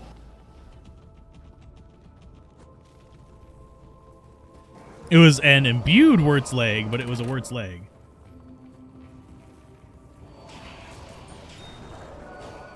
That is all yours. I'm not going to take it from you.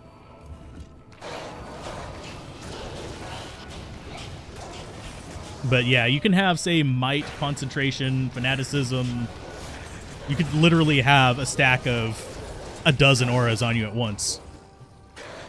Because you get different Act 2 mercenaries for auras, and then you get as many auras as you can as the players. And yeah, that was one of the little like joke things that people would do back in the day, is get, this was even before the mercenary thing, would get 8 paladins together and just stack 8 auras. Is there a pattern to it? Yes. I'm trying to remember whether it's the right turn or the left turn, though. I have to actually sit there and look at it. But yeah, it's always going to be a single direction turn in it.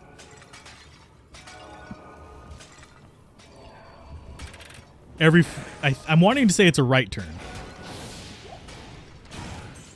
I could be wrong, though. Hey, Yuri, how's it going? Still missing 45 Brawl runes from lore. No!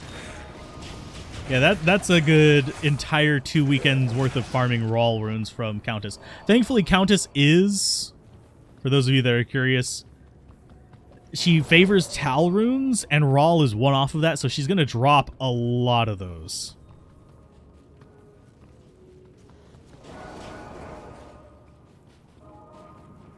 But yeah, I go based... There's 2 different methods of determining the direction things are facing in Diablo 2.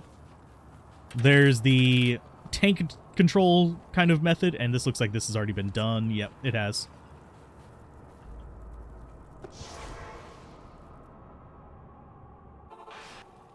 But yeah, some dungeons you have to turn left from the entrance, other ones you have to turn right. Jail is a straight ahead pattern. I should do a series on that, just one for each act. And it was on the right side. It's not on the right side of the map, per se. Like, the next dungeon we go into here, I'll explain a little bit.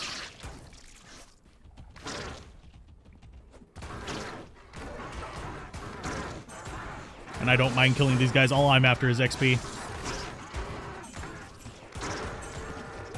I'm surrounded by derps. They're all dying, but they're surrounded by derps. Oh, I'm out of mana. Derp. There we go. But yeah, she favors Tal in all difficulties. In normal difficulty, that means that you're going to get a lot of raw runes too, though. You've played open beta here. It's worth getting, but hardly a priority. I can understand that. I still stand by my... It's definitely... I would have priced it at $30 assessment. But it's still a good game.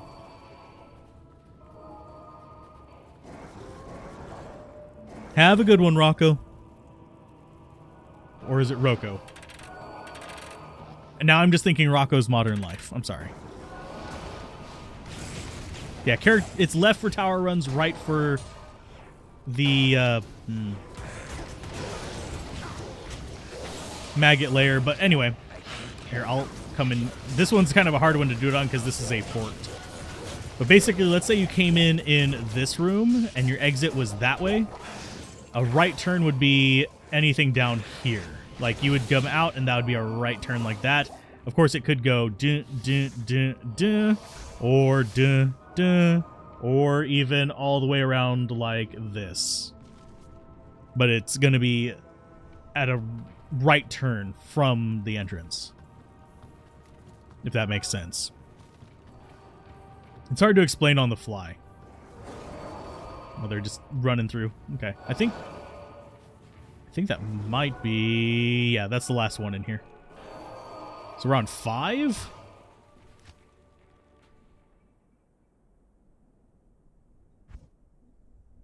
But yeah, I always get them mixed up in my head because I'm not normally a speedrunner kind of thing. So it doesn't really matter too much to me if I go the wrong way. That's extra XP. It's not a stressful situation. It's not like, oh no, I'm losing a minute because I went the wrong direction. No, it's fine.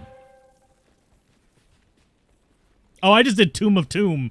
No, here, I'm making a new one.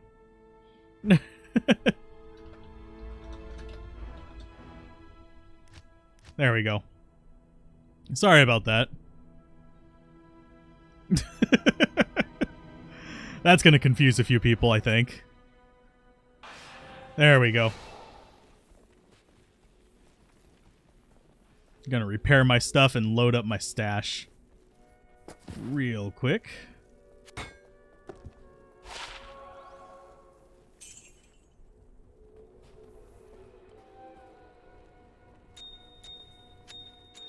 And yes, I am picking up gems just because I'm a hoarder.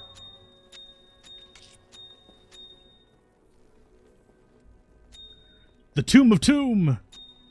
Someone's going to join that game thinking it's a tomb run. It is an empty run, dang it. It's empty inside, just like me. Okay, Canyon of Magi. Looks like we are going towards the left.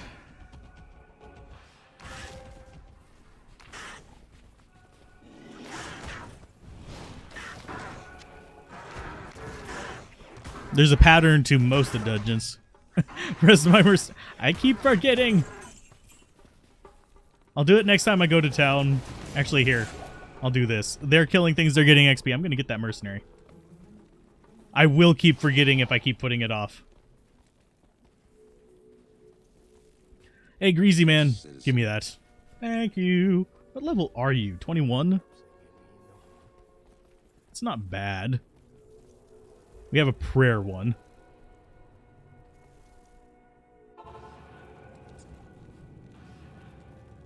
You want to spend as little time in there as possible. Understandable. Playing it with a summoner on hell, yeah, is a nightmare without teleport. That's... Playing a lot of things with a summoner is hell without teleport. Teleport staff should be one of your first investments for any summoner, so you can telestomp. Unless you're doing one of the lazy bone summoners or something like that. Which is what I call summoners that use just their summons as a meat shield and kill with something else. Shortcut to transfer items, it's control click. No, is it control click or shift click? I can tell you real quick. It's control click.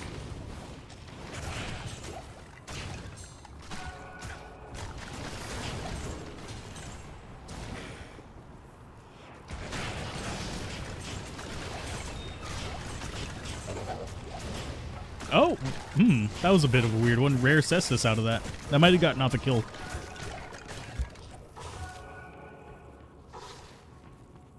The maggot layer looks better, but it doesn't feel like there's more room to me, unfortunately. Oh, that's what I heard.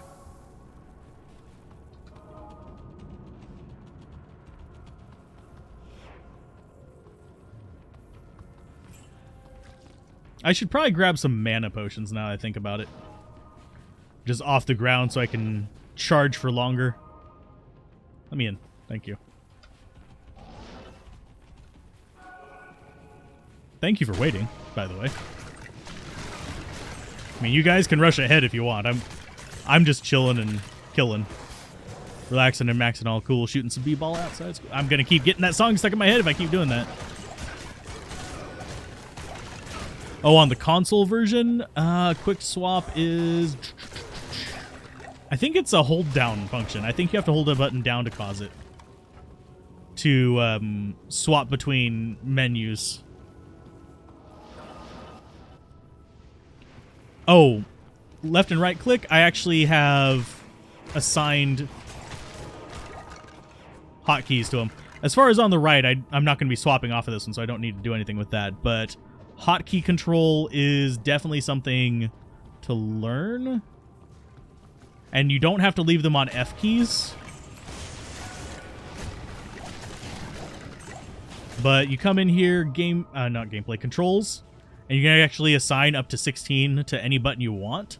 So I assign my left click ones to like E, F, and G. You can use the scrolling wheel once you bind them as well on the right hand side. But you can assign hotkeys to the left as well. And one nice thing, let's go ahead and just do this real quick. I'm going to demonstrate that. Let's go ahead and catch up with everybody. While I'm sitting here describing things. I'm going to get into the next dungeon so they're not waiting for me. There we go. Oh no. But anyway, let's show that off real quick. But yeah, controls, you come in here, you set them. And if you set an F key or anything like that over here on the right, by default the mouse wheel will let you kind of scroll between them. Whereas it doesn't change the one on the left, so you can kind of mess around with that. Fanatic Zealot with Reaper Soul Mercenary is a good way. It's actually a fairly solid little build. And I don't want Might, I want Holy Fire.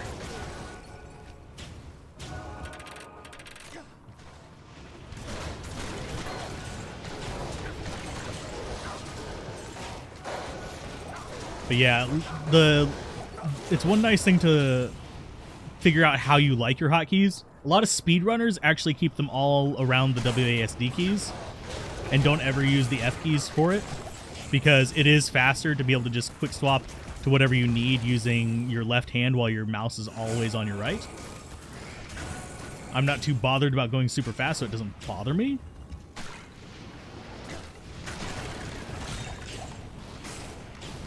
Hey, Eisenhearts.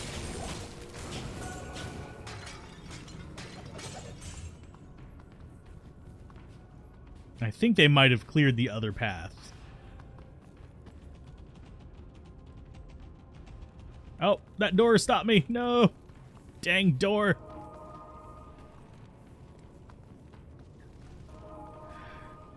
Dag nabbit door.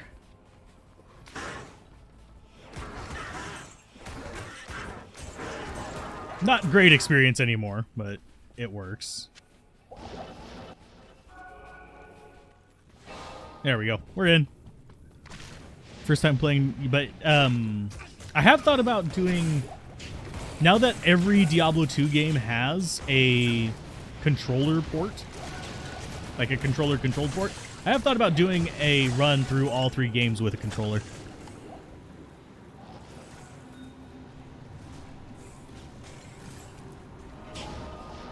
Oh, people speedrun Diablo 2 for years now. I mean, Llama straight up just went after the first Duriel kill, and he'll probably have... Him or Teo will probably be the one who gets the first Bale kill in Diablo 2.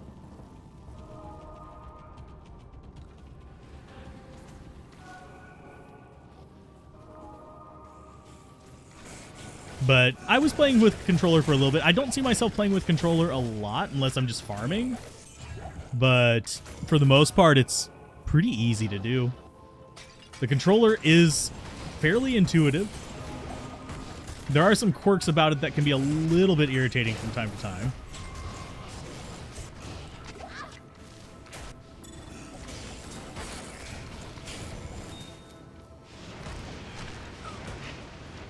You're so no-lifing this game whenever it comes out. I can understand that. I mean, there's people already no-lifing the beta. I know that there's probably at least a few level 40-somethings. We currently... I think the highest we have is a 20... No, we have a 28 Paladin, which is fairly reasonable. 28 is not going to be super hard to come by. It's the upper 30s that has me worried about people's butt cheeks. First Ubers, I wouldn't be surprised if that's a collaborative effort to get the first Ubers, but either one is reasonable.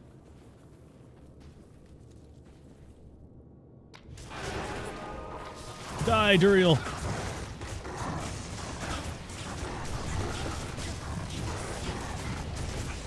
But yeah, weirdly enough, I don't think a lot of people believe me whenever I say this. I actually like the PlayStation version of Diablo 1 a little better than the PC version. It's just more laid back and relaxed.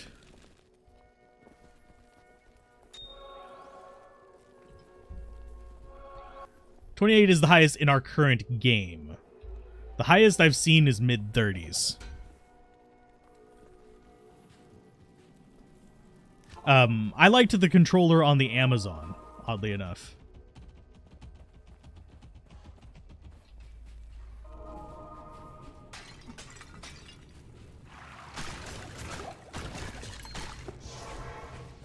TP's up if anybody needs it.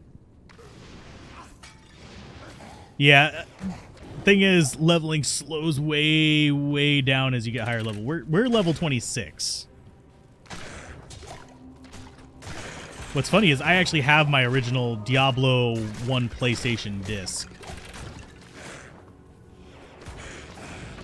Oh, and TP is up if you guys need TP to the tomb.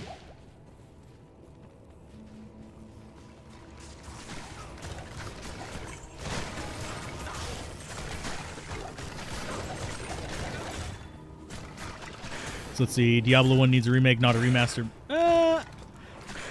I'm not sure whether the investment in Diablo 1 for a full-on remake would be worth it, financially speaking.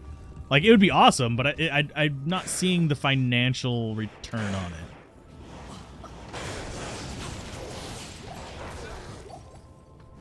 By loot option, do you mean the... sorry. Readjusting. There we go. By loot option, are you referring to getting the separate loot for each player, or how much do I put into Zeal and Sacrifice? It depends on the build that I'm doing. Oh, that was a dead end. Okay. Yeah, Diablo 1 is on GOG.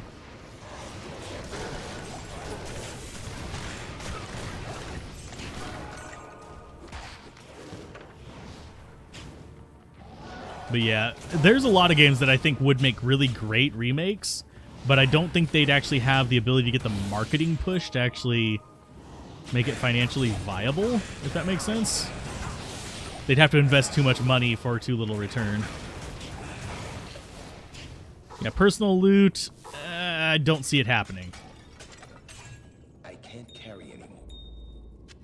I accidentally got a broad axe in there somewhere.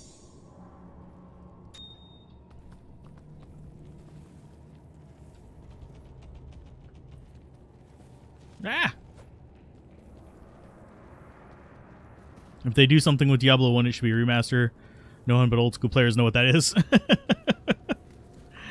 Diablo 1 has a lot of quality of life things that could be improved upon. Yeah, charge desync is definitely still a thing. There were people saying it doesn't, but yeah, charge is the main thing that I'm desyncing on right now. Let's go and get that for everybody. Play the HD mod for the Beelzebub mod, yeah.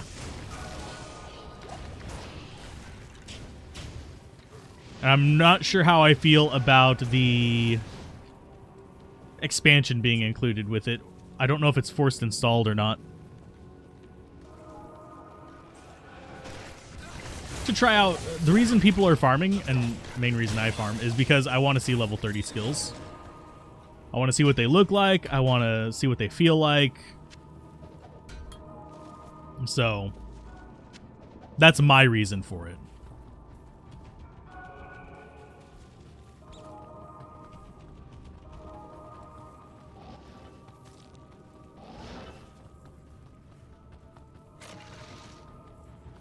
Yeah, running would be nice to have. They would have to give enemies the ability to run as well, like the enemies in the caves and stuff. Beta's only for 3 days because... Oh, here, I'll set up a new TP. Okay, my TP is where we're at right now. We're about to be going into the next dungeon, though.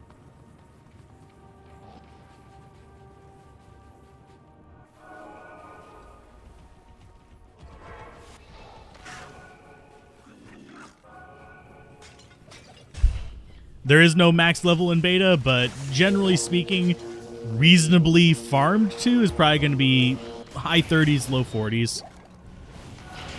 But the beta is just to stress the servers, get them initial data on that. They will be doing more stabilization once the game goes into release mode. And yeah, it's just basically server testing. The actual like game going on doesn't matter as far as that goes, unfortunately. So that's one reason why they could have put any classes they wanted in this and it would have been fine. That, and this is also a marketing tool because it is 1 month out from release, so if they hype it up now, things can go just fine for them. So far, I don't know how many you can release whenever the game comes out, but so far I think the most anyone's been able to make is 20. I haven't personally tried to test the limit of it, but I could later.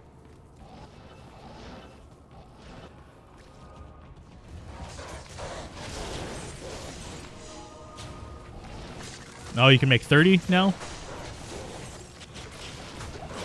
See, the 20 I was getting was from chat, and it was just like, you can't make any more. If they were wanting to be kind of quirky about it, I'd probably say you could only make a certain amount in a given amount of time. Like, once you have 10 characters in your account, let you only make an additional 1 per however amount of time. and have it just scale with how many you've made already. That way you feasibly have room for ultimate, but I mean for infinite, but oh god, that was loud.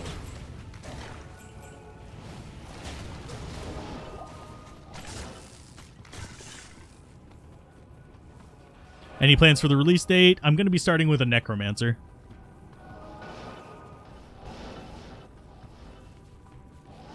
My plan, plebby, whenever the release is going, is I'm probably going to start with the Necromancer. Not going to do hardcore starting out, simply because, well, yeah. BattleNet's going to be a flusterchuck. But yeah, I've had people saying 20.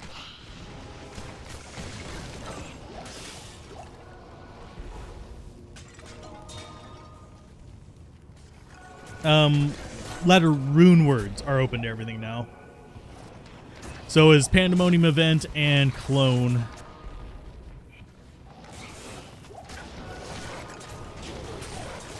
Rune words work in beta. You have to make it in the right item and the right number of sockets, though. You think the level up sound could be better? Yes. I also think that the hostility sound could be better. I'm gonna just down portal. It's gonna be quicker for me. You're going Paladin than Amazon? That's a good path. Hello. If you're looking for like early wealth, Sorceress is your like go-to, but even then, it's not really that important. It's just the most efficient. And most efficient isn't always better if you're not enjoying yourself. And I just, yeah, snagged on that. Oh, we already did do all the dungeons, didn't we? Doip. So it's Tomb of Doom 6.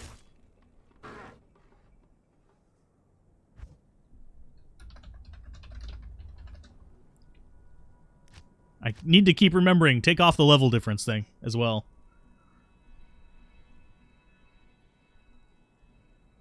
Tried steel and 2-socketing a sword and it didn't work. Huh. Was it a sword or a dagger? Actually, it should... I don't remember whether steel works in daggers or not.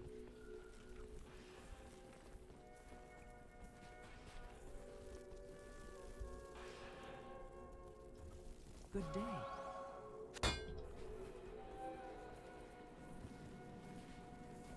Let's see. You tried Source 2, might make it to your third character, eventually going to play them all. Yeah. It's a good idea to try each of the characters, and I think I might have just crashed. Maybe. I've got the spinning wheel of doom.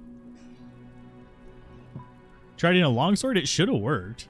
Was it a magic longsword by any chance? Or was it a normal longsword? What's the most efficient sorceress? Depends on the resources you get, but if you're just starting out solo self-found, I would usually go dual elemental, either fire orb or lightning orb. If you are going for specific farming, blizzard can be more efficient. And yeah, the game is crashing.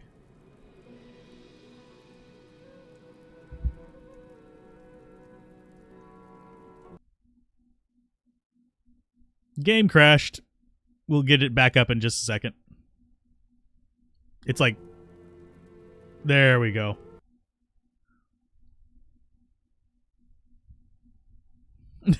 It took a while to crash that time. That's not something that's normal.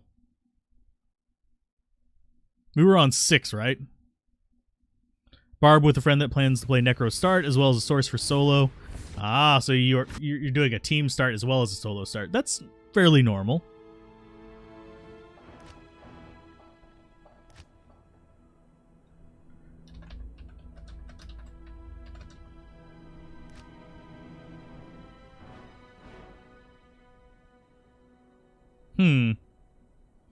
Because I think we've made a... Did we make a steel? I think we did.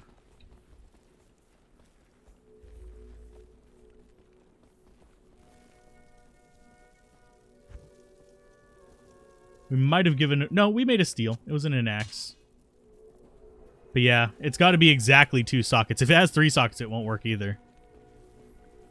We'll just go to you. Oh no! They've already done this one.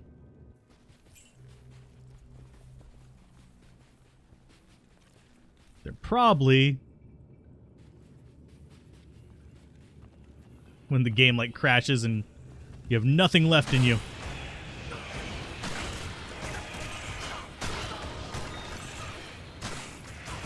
So if you want to go double Spirit Source and Nightmare off Countess runs, you're not going to be able to get double Spirit on a Sorceress in Nightmare if you're doing solo Self-Found.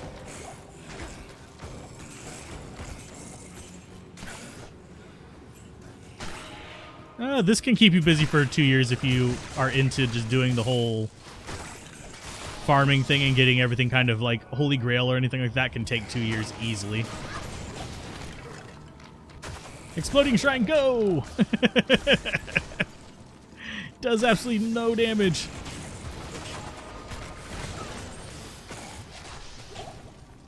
But yeah, Spirit Sorceress, you'll only get 1 spirit because you can't get a 4-socket shield in Nightmare. The only one that can get dual spirit in Nightmare is a Paladin because Paladin shields. D2R is going to be his first time playing, so your plan is to just pure buff Barb to make his minions beefy. Yeah, that or a Paladin would probably be really good for starting that out. Summon Necros with, like, a Fanatic Zealot is insane. Especially if you have, like, a Might Mercenary. It can be really good as well.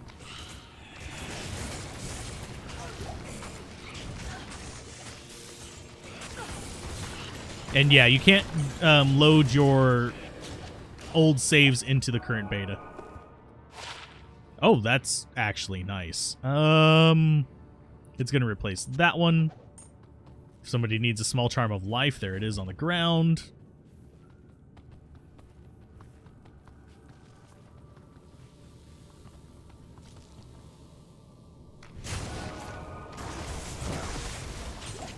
Woohoo, such little XP. There you go. There's a portal out of there.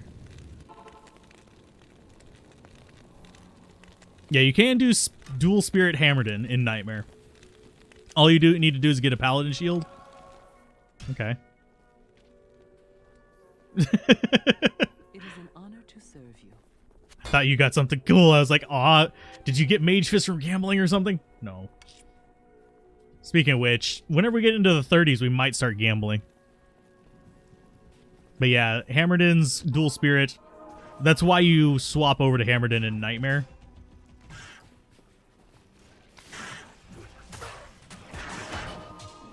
Murder them all. I was actually surprised my mercenary is still alive. Gonna be kind of honest here.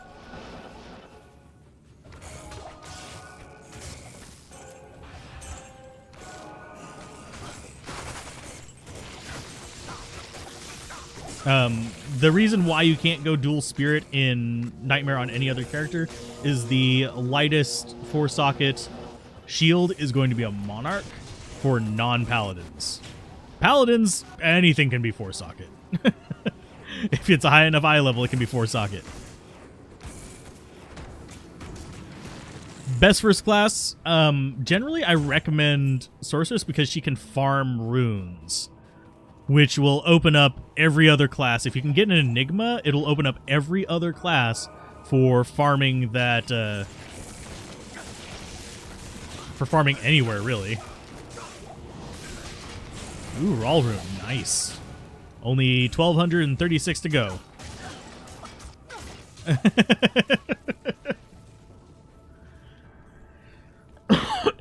In single player, you'll be able to use your old characters, yes.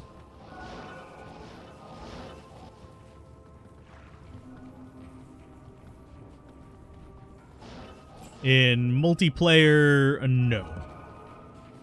They won't be transferring over to that.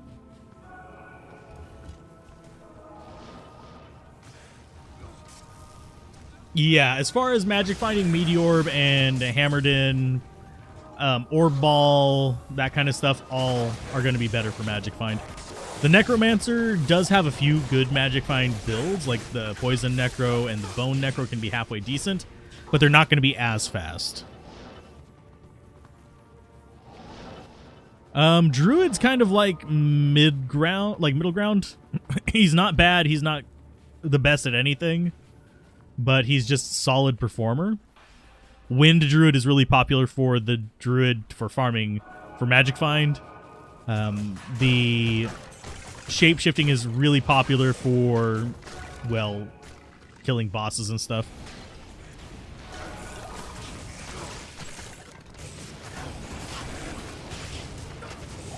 Oh no, we got him. There he is. I was wondering which one was the boss. Probably the blue one.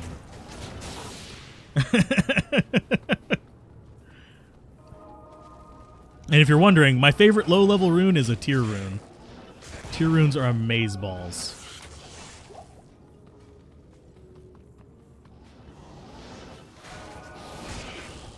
And there was nothing on the south path. Makes me sad.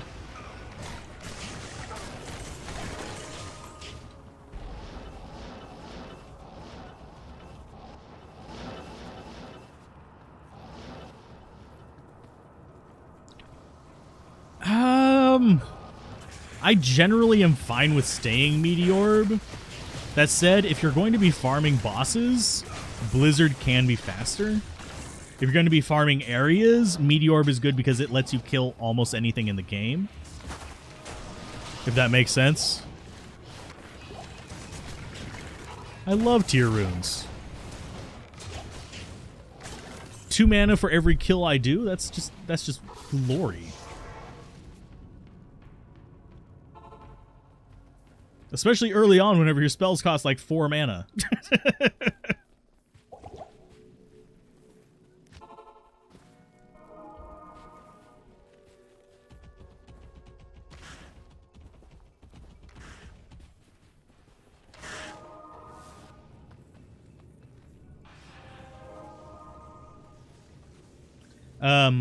Wind Druid is pretty much the one that most people go for in Hell difficulty. It's going to be Hurricane, Tornado, that kind of stuff. And it's pretty solid for just taking out most of the annoying things in the game without too many problems yourself. Pure Fireball normal, then Orb Fire Nightmare. Hell, yeah, there's going to be as many opinions as there are assholes. So, in the world, everyone's got one. But Blizzard is super popular for magic finding specific bosses. So I wouldn't dismiss it. It kind of depends on what you prefer using. I like Fireball Orb simply because I can just nuke whatever I want. Starting out with the Sorceress, I would start out with the Firebolt or Fireball Sorceress that I described, probably about 45 strength in normal difficulty, maybe 60 if you need a plated belt. And then as you get into Hell difficulty, you'll probably eventually want to get up to about 156 strength, so you can equip the Monarch Shield. The Monarch Shield is what you'll be putting your spirit into. Javazon, first new character, extremely strong, extremely easy to do. Does not need hardly any equipment. I think the only thing I would really, say absolutely farm for on the Javazon starting out would be a stealth armor. You can actually beat the game with the Javazon with just, whoa, that was glitchy looking. But yeah, you can actually beat Hell difficulty using your starter Javelin with the Javazon because of how strong Charge Strike is.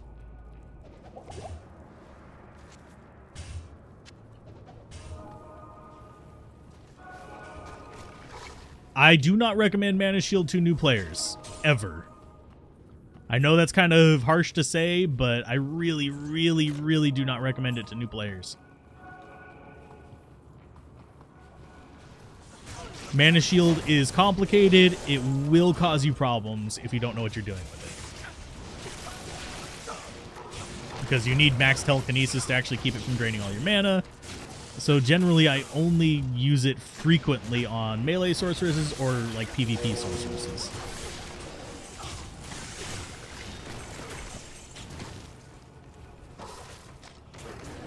Just a second. I can click show on that. I 100% agree. And he's not always cold fire immune in Hell. Desace, I think, is the one you're referring to. But he does sometimes get there. What you do is you just nuke all of his little friends with your orb, and then you go in and let your mercenary kill him.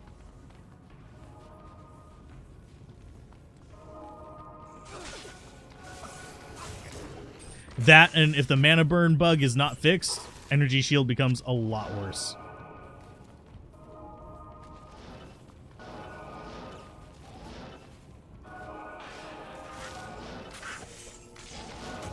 Yeah, mana shield was default on the first one.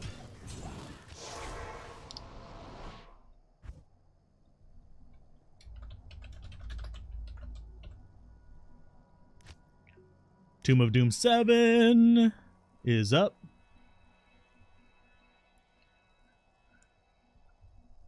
But the function of it has changed a bit, and bugs have been introduced, and you have to kind of account for it all, so it gets kind of funky. Tomb of Doom 7. Hopefully I spelled everything right. I did. Okay. Treachery plate then for an Act 2 Nightmare. I usually just use whatever armor I have laying around. I'm gonna be honest, mercenary armor is not super high priority to be. I know there's people who do a whole lot of, hey, we're going for like maximum defense on them, and it helps a little bit, but not too concerned about it. And yes, this is live. 100% live, brought to you by Nabisco. Wait, no, not Nabisco. TP is up.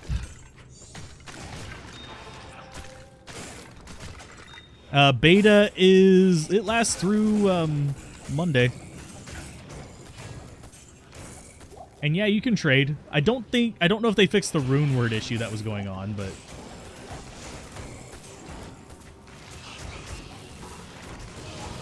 you can only trade in town anyway.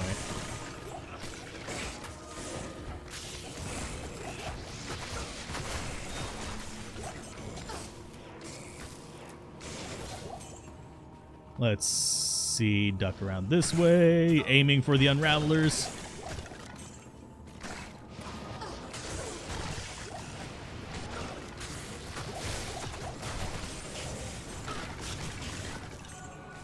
You really want to start Diablo 2, 3 Resurrected full walkthrough? Okay. I will be doing a full playthrough probably on stream, as well as whenever D2R releases, that is. I'll probably be doing a full playthrough on stream, as well as releasing it on the Let's Play channel. Oh, can you trade with me? I mean, probably.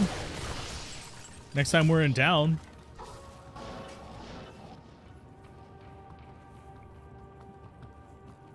I don't really need too many things right now.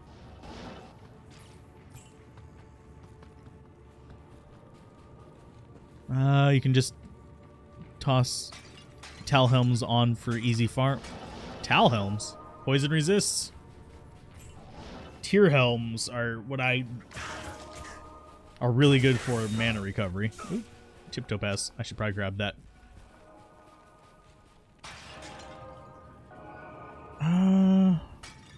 Insight Rune Word is exceptionally nice. That's going to be Nightmare as well. As far as helmets on the Mercenary, I would actually go for a Blood Helmet, personally, out of like all the choices you have available in early Nightmare. Craft a Blood Helmet. I have had one crash, and I'm not entirely sure it was Diablo 2's fault. Oh, Tal Rasha's helm. Yeah. Tal Rasha's helm would be good too in Nightmare. I'm not sure if you're going to find it super easily by Nightmare. But yes, it is a very good helmet for Leech.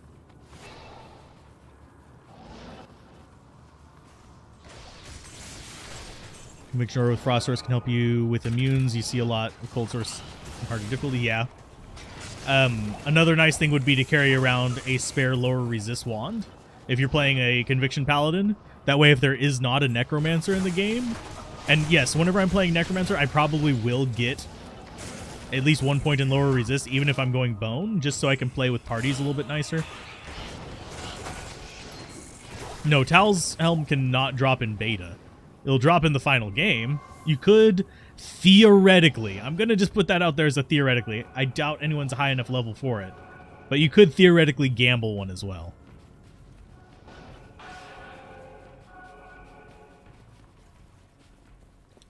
Yeah, I had 2 crashes in the closed beta. I've had 1 in the open beta. So it's not been terrible.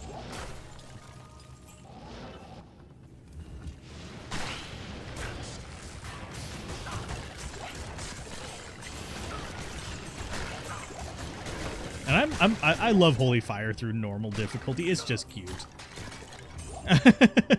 It's just cute.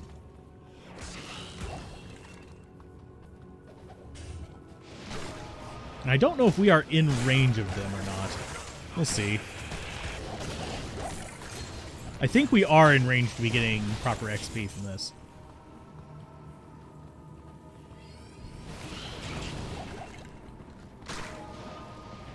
As far as what the mercenary needs, I wouldn't worry about too much about it until hell difficulty. That's whenever you start seeing mercenaries really getting trounced.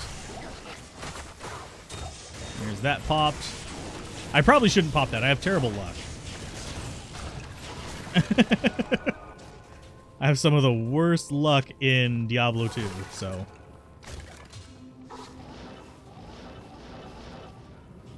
Yeah, it should be able to drop in Nightmare, period. Tal Rasha's mask, that is. It's late Nightmare, but Nightmare nonetheless. Tal's Amulet can drop in Act 5 normal.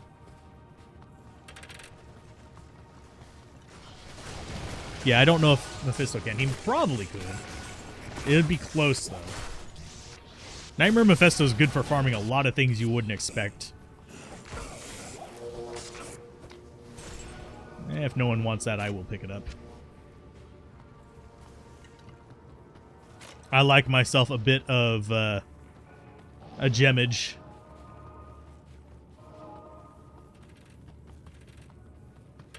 But yeah, I don't have drop tables memorized.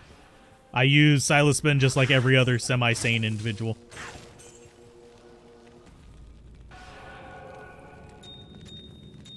I've got to be getting close to another perfect gem at this point.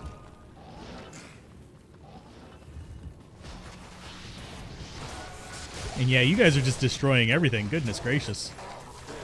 You're doing good. Let's see. But yeah, as far as base for treachery, it's whatever you can get at the time, honestly. I would probably... I personally end up putting it in the studded leather elite equivalent a lot because I just feel the urge to pick those up. But generally speaking, it's whatever armor you can get. Tal's Amulet is super hard to find. It's uncommon, yes. But it's so weird how many of the amulets can drop in normal. It is one of the last ones that end up on the list of possible amulets, though. So it's always going to be a pain in the butt.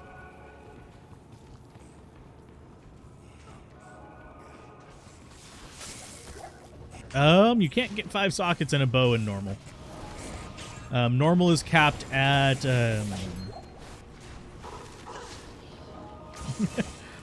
Is that Angelic or Cathans? I'm slightly curious. I don't need either one. I'm just curious which one it is.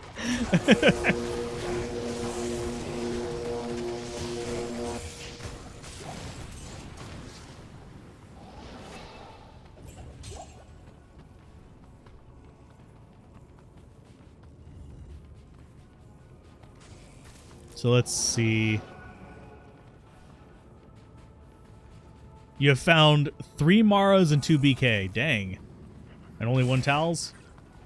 If you're really, really dead set on getting a Tal Rasha's Amulet, Nightmare and Dariel.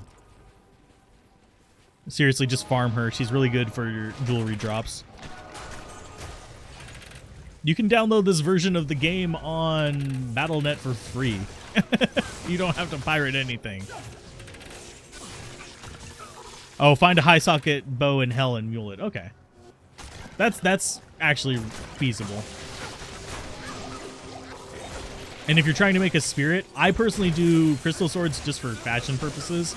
but it is a lot easier if you just get a broadsword and just use that, because it has a cap of 4, whereas the crystal sword, you need to have a specific eye level of it to guarantee 4. But yeah, the beta is free on the Battle.net launcher.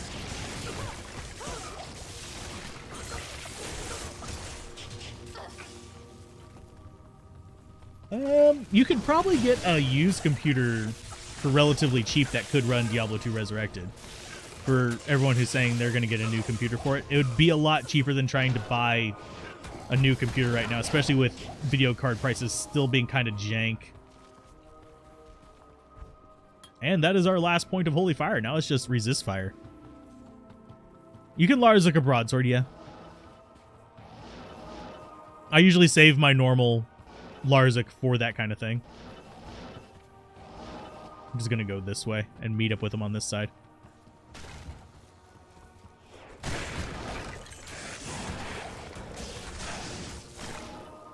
Sorry for being a bit of a wanderer. I'm reading chat more than that. Glitch Andy 2 and Nightmare for the SOJ drops too. Yeah.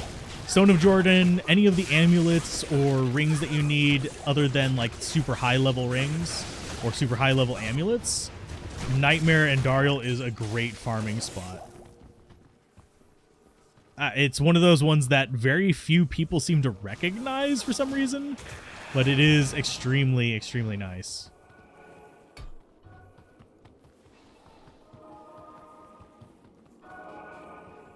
You say it ran on a toaster, but you'd be surprised how many systems have trouble running this game.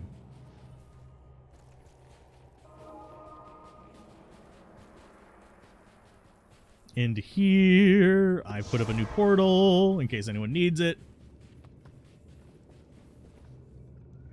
Get on console if you enjoy it.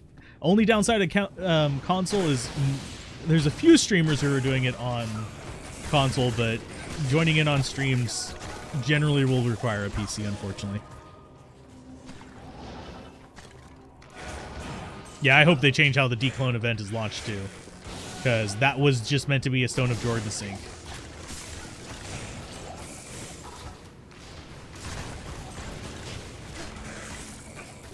And yes, Anti-Bug does seem to still work. I haven't done enough tests to say like, yes, it 100% always works now, but it seems to work.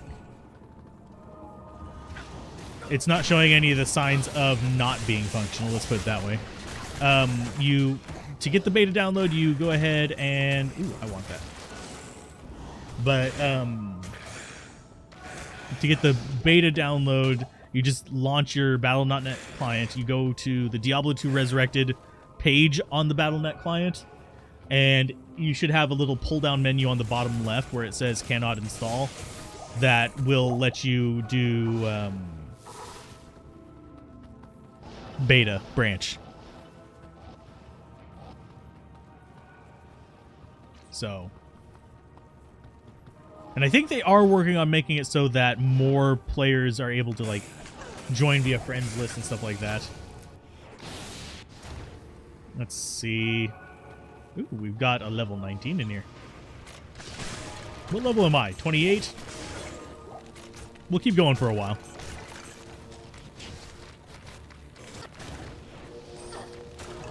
Sunday on Battle.net. Could be good or bad. A lot of people do play a lot of these games then. Are you just, you're just standing in the firewall? It's like, nice and toasty. It's like a hot tub. Not taking hardly any damage from it. I have fairly decent fire res as well, but not enough to just consciously stand in the firewall. This should be, yeah, Ancient Caw again.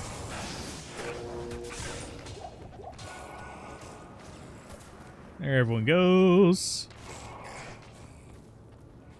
Path of Diablo, Median XL won't work with that. There will be single-player mods. It's just... I don't know if there's going to be multiplayer mods. And that's going to deter Median XL and stuff like that. Good evening.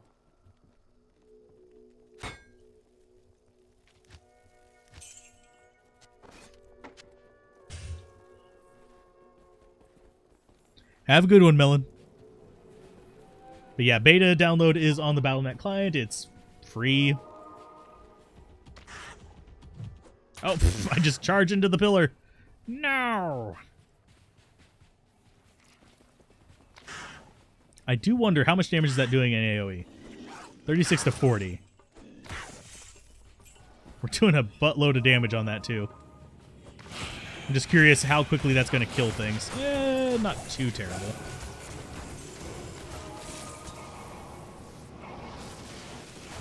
Yeah, I do wish there was more endgame content. Like actual... Here, I'll pick it up and identify it. It's +6 strength for whoever was trying to get it. If you want it, that's actually top tier for Grand Charm strength. Which would be good for some low-level dueling. Oh yeah, I still have charge on. Ugh. That's gross. I always forget to turn off charge. But I do wish that there was more endgame content, even if it wasn't like necessarily for items or anything like that. Yeah, they could increase the item drops on it, but I do wish there was something to level slightly faster from about 90 onward. That was challenging but interesting. And just completely randomized.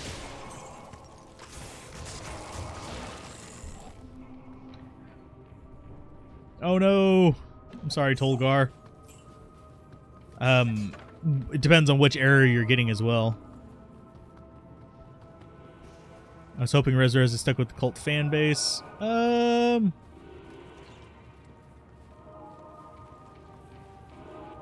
But I actually enjoy just kind of like relaxing farming in this.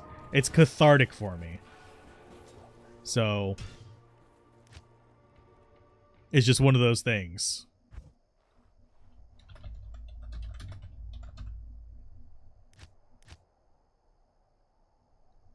You have a Threadripper 3960 with Radeon 7. You're good.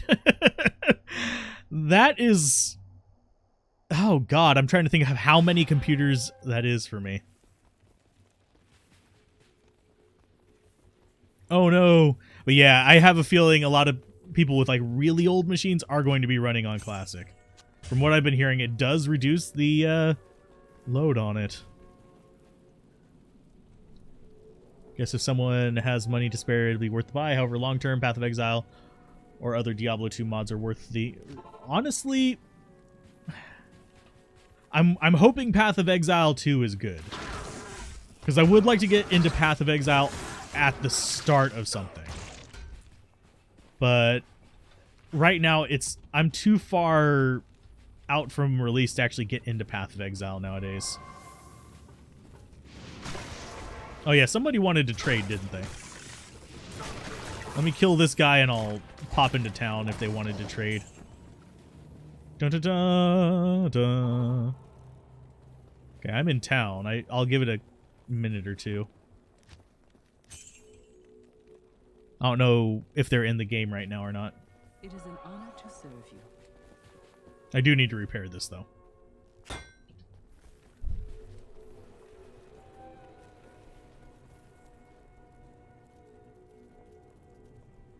You can toggle back whenever you want. It's just, yeah. It's a hotkey. There's the TP backup.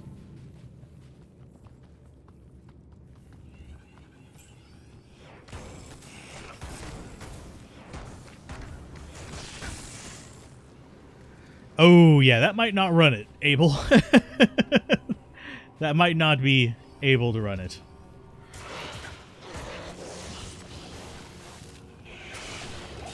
For certain ones, it might be able to run it, but with that amount of RAM, I wouldn't put money on it. Even if it is one of the better ones. Because the video card has an allotted amount of RAM that it can nab from.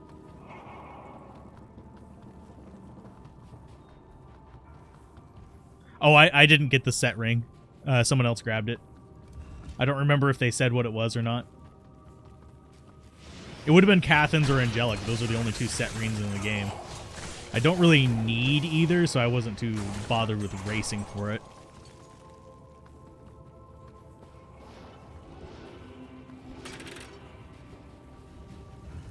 No, you cannot make a 2 rune word in a 3 socket item. Has to be the exact number of slots.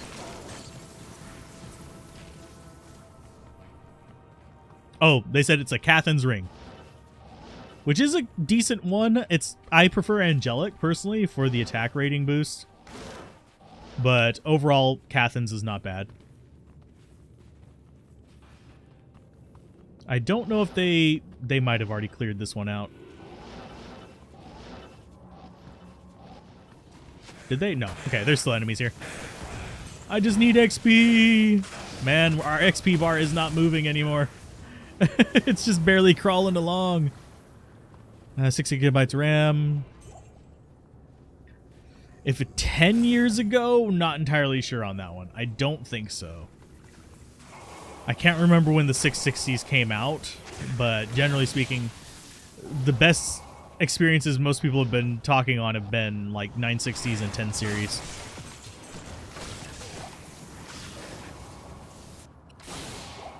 This is not on the phone, although I think you could probably stream it from a PC to a phone using Steam Deck or whatever it's called. But I'm not entirely sure on that. I haven't tried it yet. You want to see Haragoth? Oh, you're going to have to wait until September. You're going to have to wait until September ends. Oh, ouch. Yow. Ooh, greater healing. Yes, I will take that. So let's see. I think switch over to charge. I might switch characters for the next game. I don't know yet. Maybe bring in the Barbarian question mark, get him leveled up, but for the most part he's just going to be kind of meh.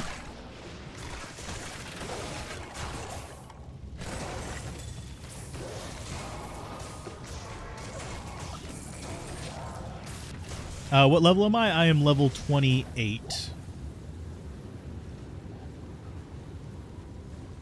Why does your sacrifice do 2 times more damage than Zeal at low levels? Because sacrifice hits harder. Sacrifice has a lot more of a boost to damage. Thing is, it also hurts you at the same time. I'm gonna identify it. I know we can't play Necromancer, but I'm gonna identify it. It's not good. It's not bad, it's just not good.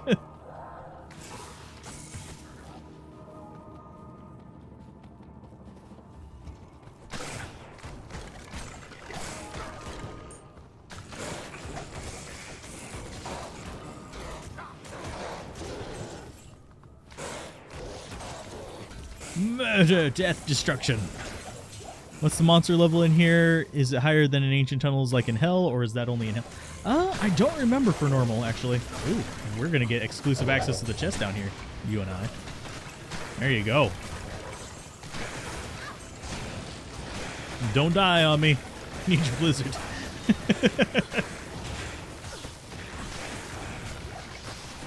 I should probably switch back to, you know, actual damaging weapon here. The monster level, I can look it up real quick. Let me get into the next dungeon so I'm not just hovering around and doing nothing, but I will go, whenever we get to the next dungeon, I'll go and look.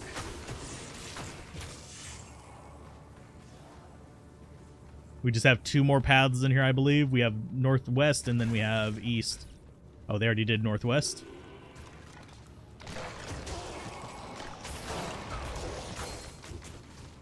So east, this is probably a dead end right here.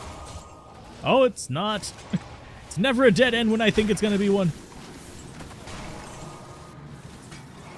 You can't beat Duriel with a level 23 source. You put half your points into the mana. You might just be too squishy. Like you said, too much into energy.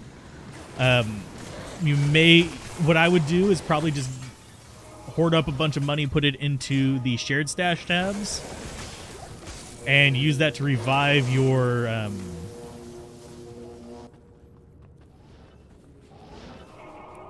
mercenary, and just use him as a tank and static Duriel down, and then after you've gotten him down to a reasonable amount, just fireball him with the mercenary.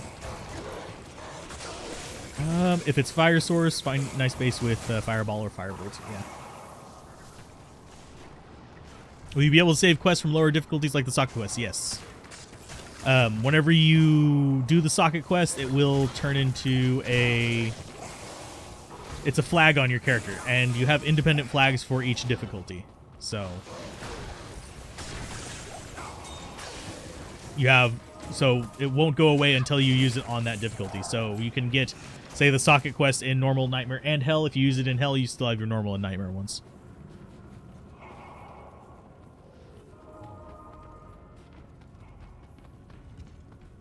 Okay, so let's get into that next dungeon so I can look up the area level of the tomb. I want to say it's like 20 something, but I may be very, very, very wrong.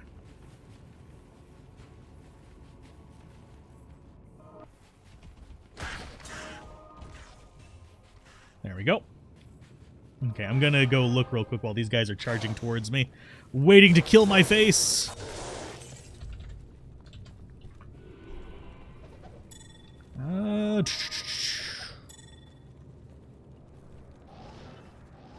The tomb is level 17. So I was wrong. It's actually lower than I thought. So it's lower than I thought. That's still not terrible. It's just whatever, but...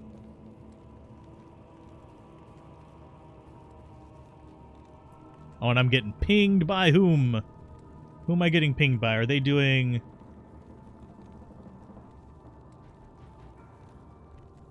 What? Oh, no. They're doing Dungeon of the Endless. Not Diablo 2. Why are they pinging me? You've never found a bear rune in your career? No! That's sadness. I'm starting with Necromancer, but...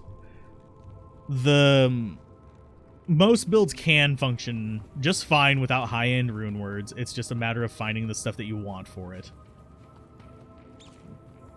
It's not a big deal.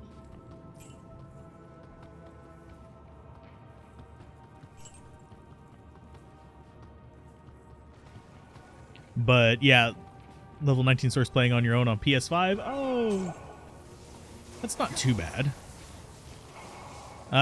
I wouldn't bother doing meditation with Zeal, no. Just get a couple tier runes in your equipment, and it becomes nothing to worry about.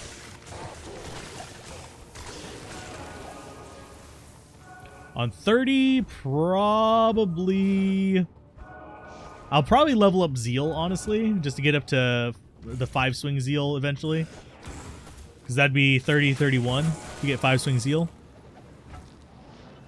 Yeah, most guides are like, you have infinite resources. Use these top-end pieces of gear. And it's like, no. Those guides are fun to just kind of like, this is my final build that I'm aiming for kind of things. But you can beat hell with... I've beaten hell with stealth armor on every single character at this point. On camera. Not every single time, but I have gotten each character through with stealth armor. From normal, usually studded leather. So it's perfectly possible to go through with just junk. Prayer does not heal a significant amount. No. Prayer helps, it's not going to save you.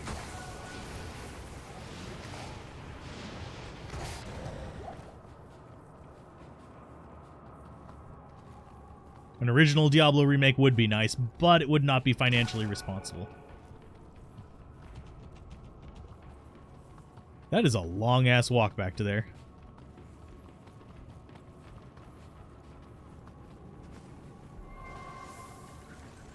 Stealth, Fireball Sorceress through Hell. With Leaf and Stealth. Leaf, I would be reasonable about. Stealth with that in hardcore, I probably wouldn't be as reasonable about. I'd rather actually even more than stealth in hardcore, I would much rather just have, like, throw some resistance runes in there to cover my gaps.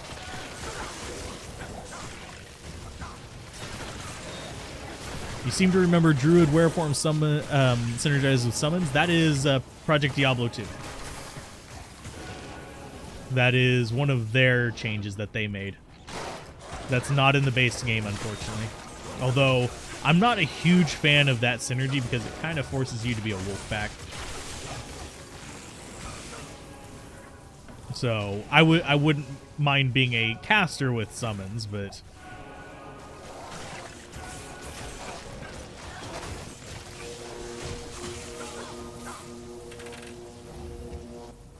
"7 minutes till you enter the game. Congratulations." Is that way done up there? Oh, no, it's not. You're taking damage. There's enemies. There's murder to be had. I like murder to be had. I liked Season 1 and Season 2 of PD2. I didn't like the direction that the Season 3 was going, but I haven't played it yet, so I can't say for sure if it was as bad as I thought it would be.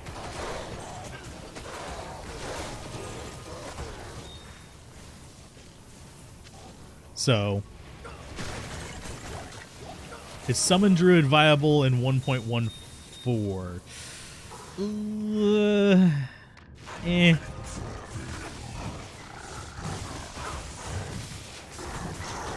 I wouldn't really consider it viable, no. It's one of those things that's just kind of like, meh.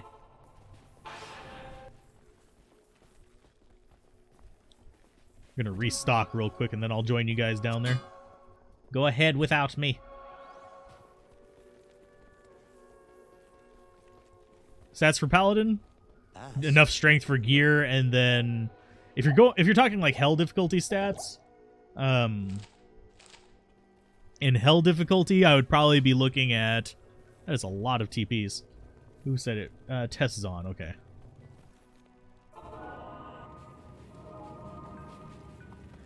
But you wish there was a spell power so caster could miss spells. Well, ranged, if it doesn't actually cross their path, will miss, period, so.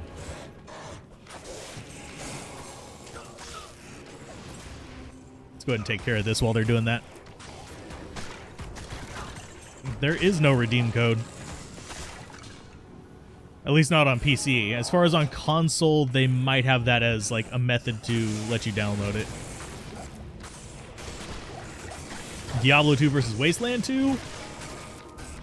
If you're looking for a long single-player experience with a lot of just, like, stuff, then Wasteland is actually not bad. But if you're looking for just kind of like a long-term, just kind of chill game, then I would probably be looking at Diablo 2. I can't really tell you which one's better because they're very different genres. What happens to know if any druid build is solid for 1.14 health farming? A wind druid. Yeah, I can share what gear I'm using. Let me finish killing this stuff first. I'm using garbage. We're using Sivherb's set. We're using Sivherb's Ward, Sivherb's Icon, Sivherb's Cudgel. We're using just some Magic Fine Gloves and a ring. Rare Belt with faster hit recovery, Leech Ring, Sanders Rip Wrap, and Stealth.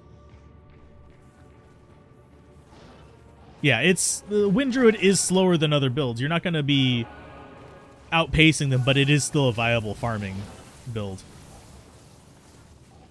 The best farming build is one that you find fun, in case you're curious. Because trust me, if you're just farming to farm as fast as possible, you will get very bored and burnt out very fast. Can you go through hell with the Wind Druid with self-found gear? Yes, we did. We literally did. We had a Wind Druid season. Usually a reliance on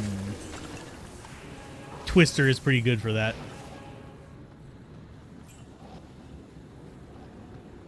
Hopefully you have fun, KBD. Ooh, I will grab that. No error 38. Haha. See what you did there. Honestly, while error 38 would be terrible, error 34 would be even worse. because then it's just Duriel in a bikini with Bale's tentacles. But anyway, that's a bad image. Don't get that image stuck in your head. And it probably only applies to people who know what Rule 34 is. Maggot Layer's bottom level. Oh, someone got 29. Congratulations. You're almost there.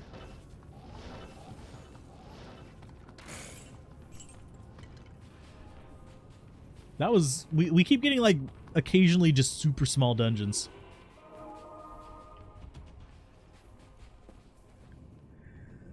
Let's see. When Druid... Oh, Charge Bolt Amulet. Sweet. And Hurricane... I really wouldn't do a Wind Druid in Maggot Layer because tornadoes will act like Charge Bolts, by the way. Remember, Sorceress, Paladins, and Assassin being hella easy mode on held difficulty for 1.14. If you know how to build them, absolutely. Honestly, the only class that I find to be a little bit struggle in hell difficulty is Barbarian.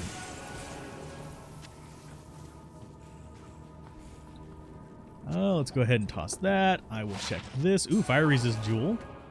27%. I think we're full, yeah.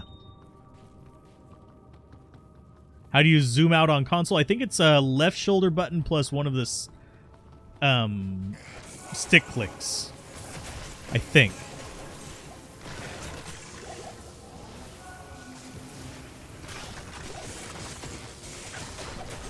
Lightning Source Maggot Layer. Oh yes, that one's easy. Although you still have to deal with lightning immunes in there if you have any kind of like lower resist wand or Source of Conviction, it just becomes easy mode.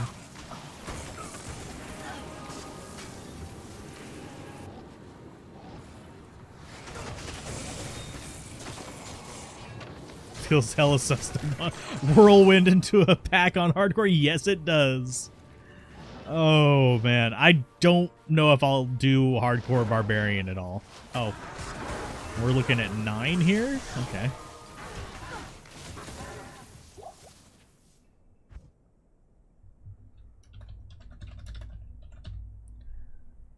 Da da da da. The beetles are lightning immune. That's why I said lower resist, wand, or conviction. Also, your mercenary can take care of the beetles. But lightning will nuke everything in normal and nightmare.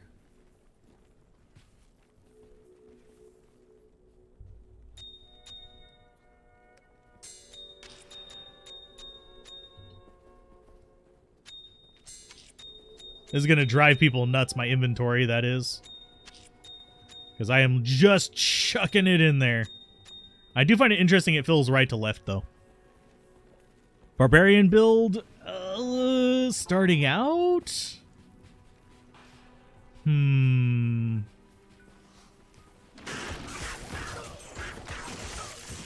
I would say starting out for a Barbarian build, I would say either Frenzy or Berserk is what your ultimate goal is. So double swing or maybe Bash.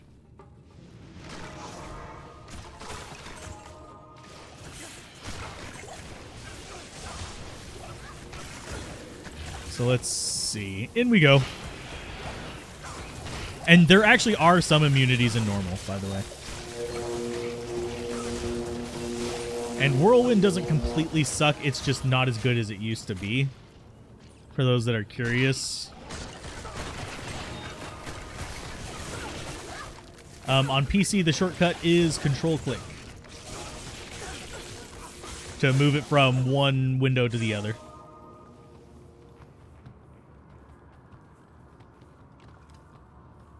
But yeah, double swing is also really good starting out because it reduces in cost. And one thing a lot of people don't realize is double swing is actually faster than Frenzy. Thing is, Frenzy has increased attack speed, which improves your overall swing speed. But your first swings with Frenzy are going to be slower than your normal swings with double swing. And I keep getting, I keep passing through there, and it's like, there's a person, there's the next person. Oh, God. Oh, goodness.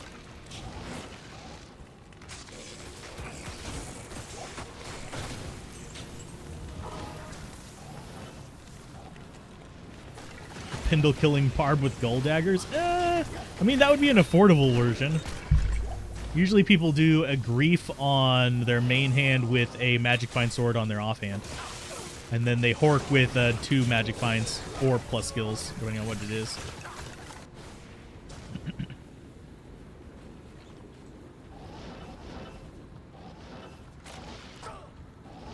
Oh, I got caught on a wall. Alt F4 for better speed. You speak to me of the language I was born into. Don't speak the ancient tongues to me, boy. Help me. Die. Help. Help. I'm to help me. Help me. I always forget which number is what thing as well, so if you ever hear me spamming through them, that's why. Oh, someone's got Charged Strike. Lovely skill. One of my favorite skills in the game. Best boss killing skill as well. Help me. Help me. Killing Duriel for probably very little XP.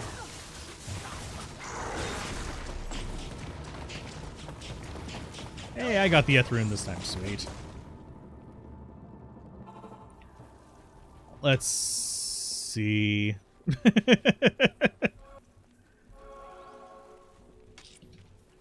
I need to condense all this eventually. But yeah, Whirlwind Barbs just have a lot of nostalgia as well. So you'll see people loving the Whirlwind Barb just because it is the Whirlwind Barb. It used to be really popular with spears before they changed the attack speed stuff on it.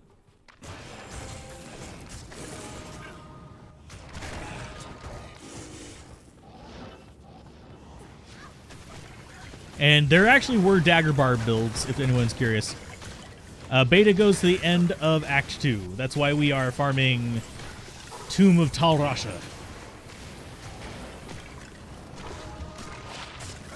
That's a Dex and Cold Res. I'll keep it. We're currently sitting on 49% Cold Res. It'd be important if we were doing like PvP or something, but I'm not big on PvP anymore. Die. One of these days I will. Die. Time to die. Die. Come on. Help. This is time to die. Thanks. Forgive me. Goodbye. Die. I need to test out all the voice things and actually compare them.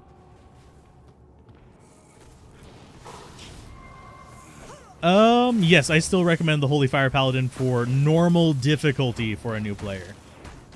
I actually throw that caveat in there because in Hell difficulty, it's not good unless you have really expensive gear. In Nightmare difficulty, you're not going to get very far with it. You're going to be able to get enough to get yourself set up with spirits or with a better weapon for a standard zealot.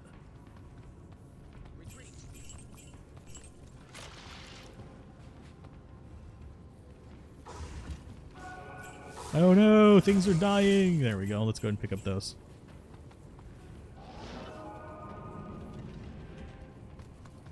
Let's go ahead and go around. Yeah, Holy Fire Paladins are just insanely strong through normal. If you get super high level in normal, you can sometimes switch out, but that's like when you're talking in your mid-40s. Swapping out to a Holy Shock Paladin is a thing, or Holy Freeze. But I wouldn't be wasting my respecs on that. I would just wait until Nightmare difficulty, get yourself set up with like either a better weapon or a dual spirit, and just kind of go with that. After you hammered in, I would say after you get dual spirit. which is fairly easy to do. What you do in Nightmare is you'll go into Nightmare, you'll farm Countess for a bit to get the runes you need. Look for a broadsword is what I'd recommend. If you're wanting to be real tricky about it, you can get specific eye level crystal swords that will let you get 4 sockets, but you have to know what you're doing for that. It's more just a show off kind of thing. Broadswords, they cap it 4, so regardless of if it's too high of an eye level or not, it'll go to 4 if you get it from Nightmare. You get any Paladin shield can get 4 sockets. So you want to do that as well. But yes, dual spirit into Hammerden.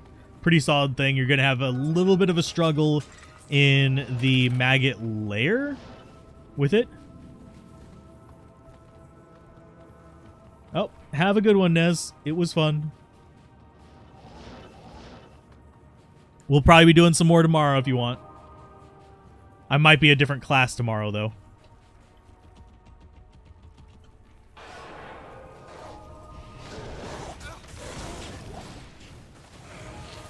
Someone's saying they usually make a Blizz source to farm Hammerden gear. That works too. Usually, if I'm farming gear to make weird crap rather than mainline builds. And that's not kind of sad. Because whenever you get to higher levels and higher end equipment, you can farm with pretty much anything. And we are about to hit level 29 here. I'll grab a healing potion because I'm a bit low on that.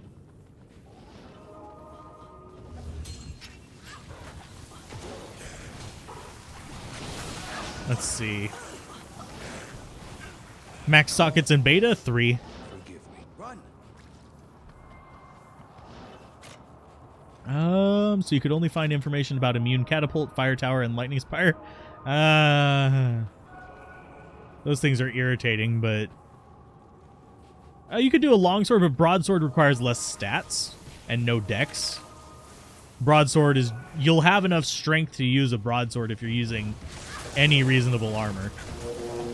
So that's why we go for broadsword. If you go for longsword, you're going to have to invest in dexterity on a lot of characters to actually equip it.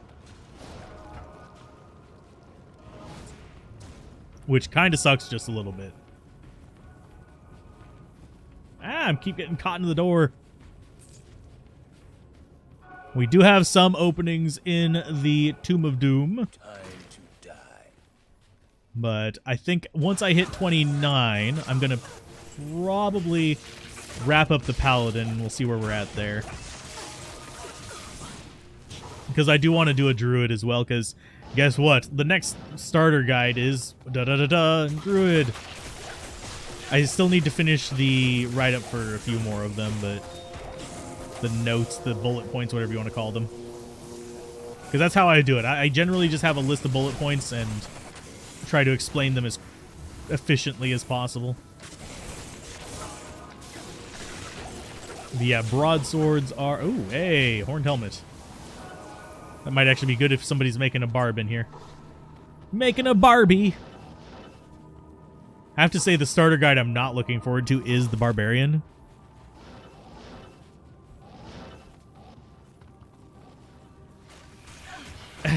The barely investing in strength thing is definitely a I am playing with high-end gear kind of nonsense. You will have to invest in strength. You want to invest enough for your equipment.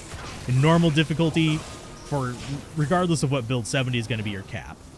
In Nightmare, you can still get away with 70, but whenever you get to Hell difficulty, for everything except for Paladin, you want to go to 156 if you need a Spirit Shield. If you're not going to be using a Spirit Shield, you end up going with the... whatchamacallit.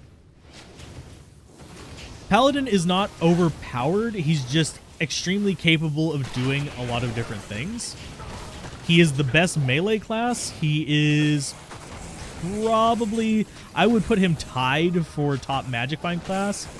But as far as a lot of other options, like PvP and stuff like that, he kind of starts falling behind. He's still in the top 3, but not the best.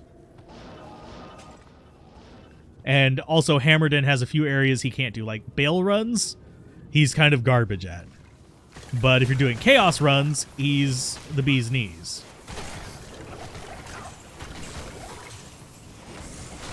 We're almost there. We are, how many XP? I don't want my potions. We are like 30k XP away. If we don't get it this game, we'll definitely get it next.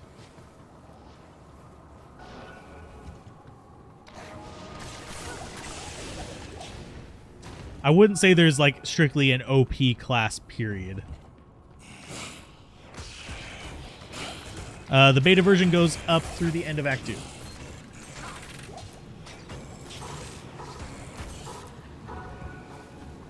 I'll let someone else have that small charm.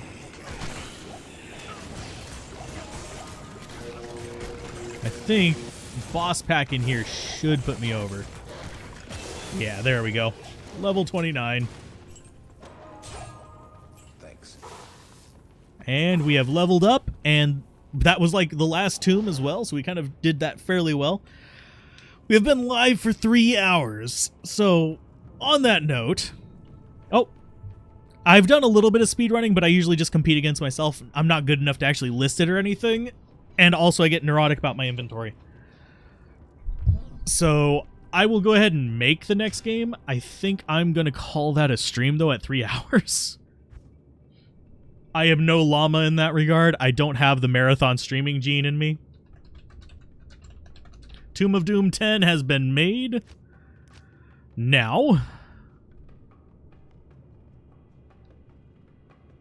But yeah, just Act 2 right now. Summon Necro is a lot of fun. I wouldn't call him OP. And I'm glad you are enjoying the speedruns, Dylan. But not speedruns, the playthroughs. But yeah, I don't see myself doing any kind of competitive speedrunning on this. I think the last game I did any competitive speedrunning on was Alwa's Awakening. I was one of the first people to get under sub 1 hour on it. But I'm not super competitive in that regard. So it doesn't appeal to me that greatly. Yeah. I have learned a few things. If I do speedruns, I would have to be keeping my, whatchamacallit, a pathing map open, so.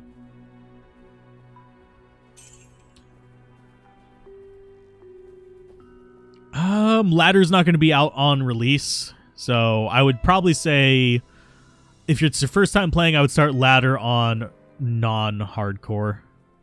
Get a feel for it.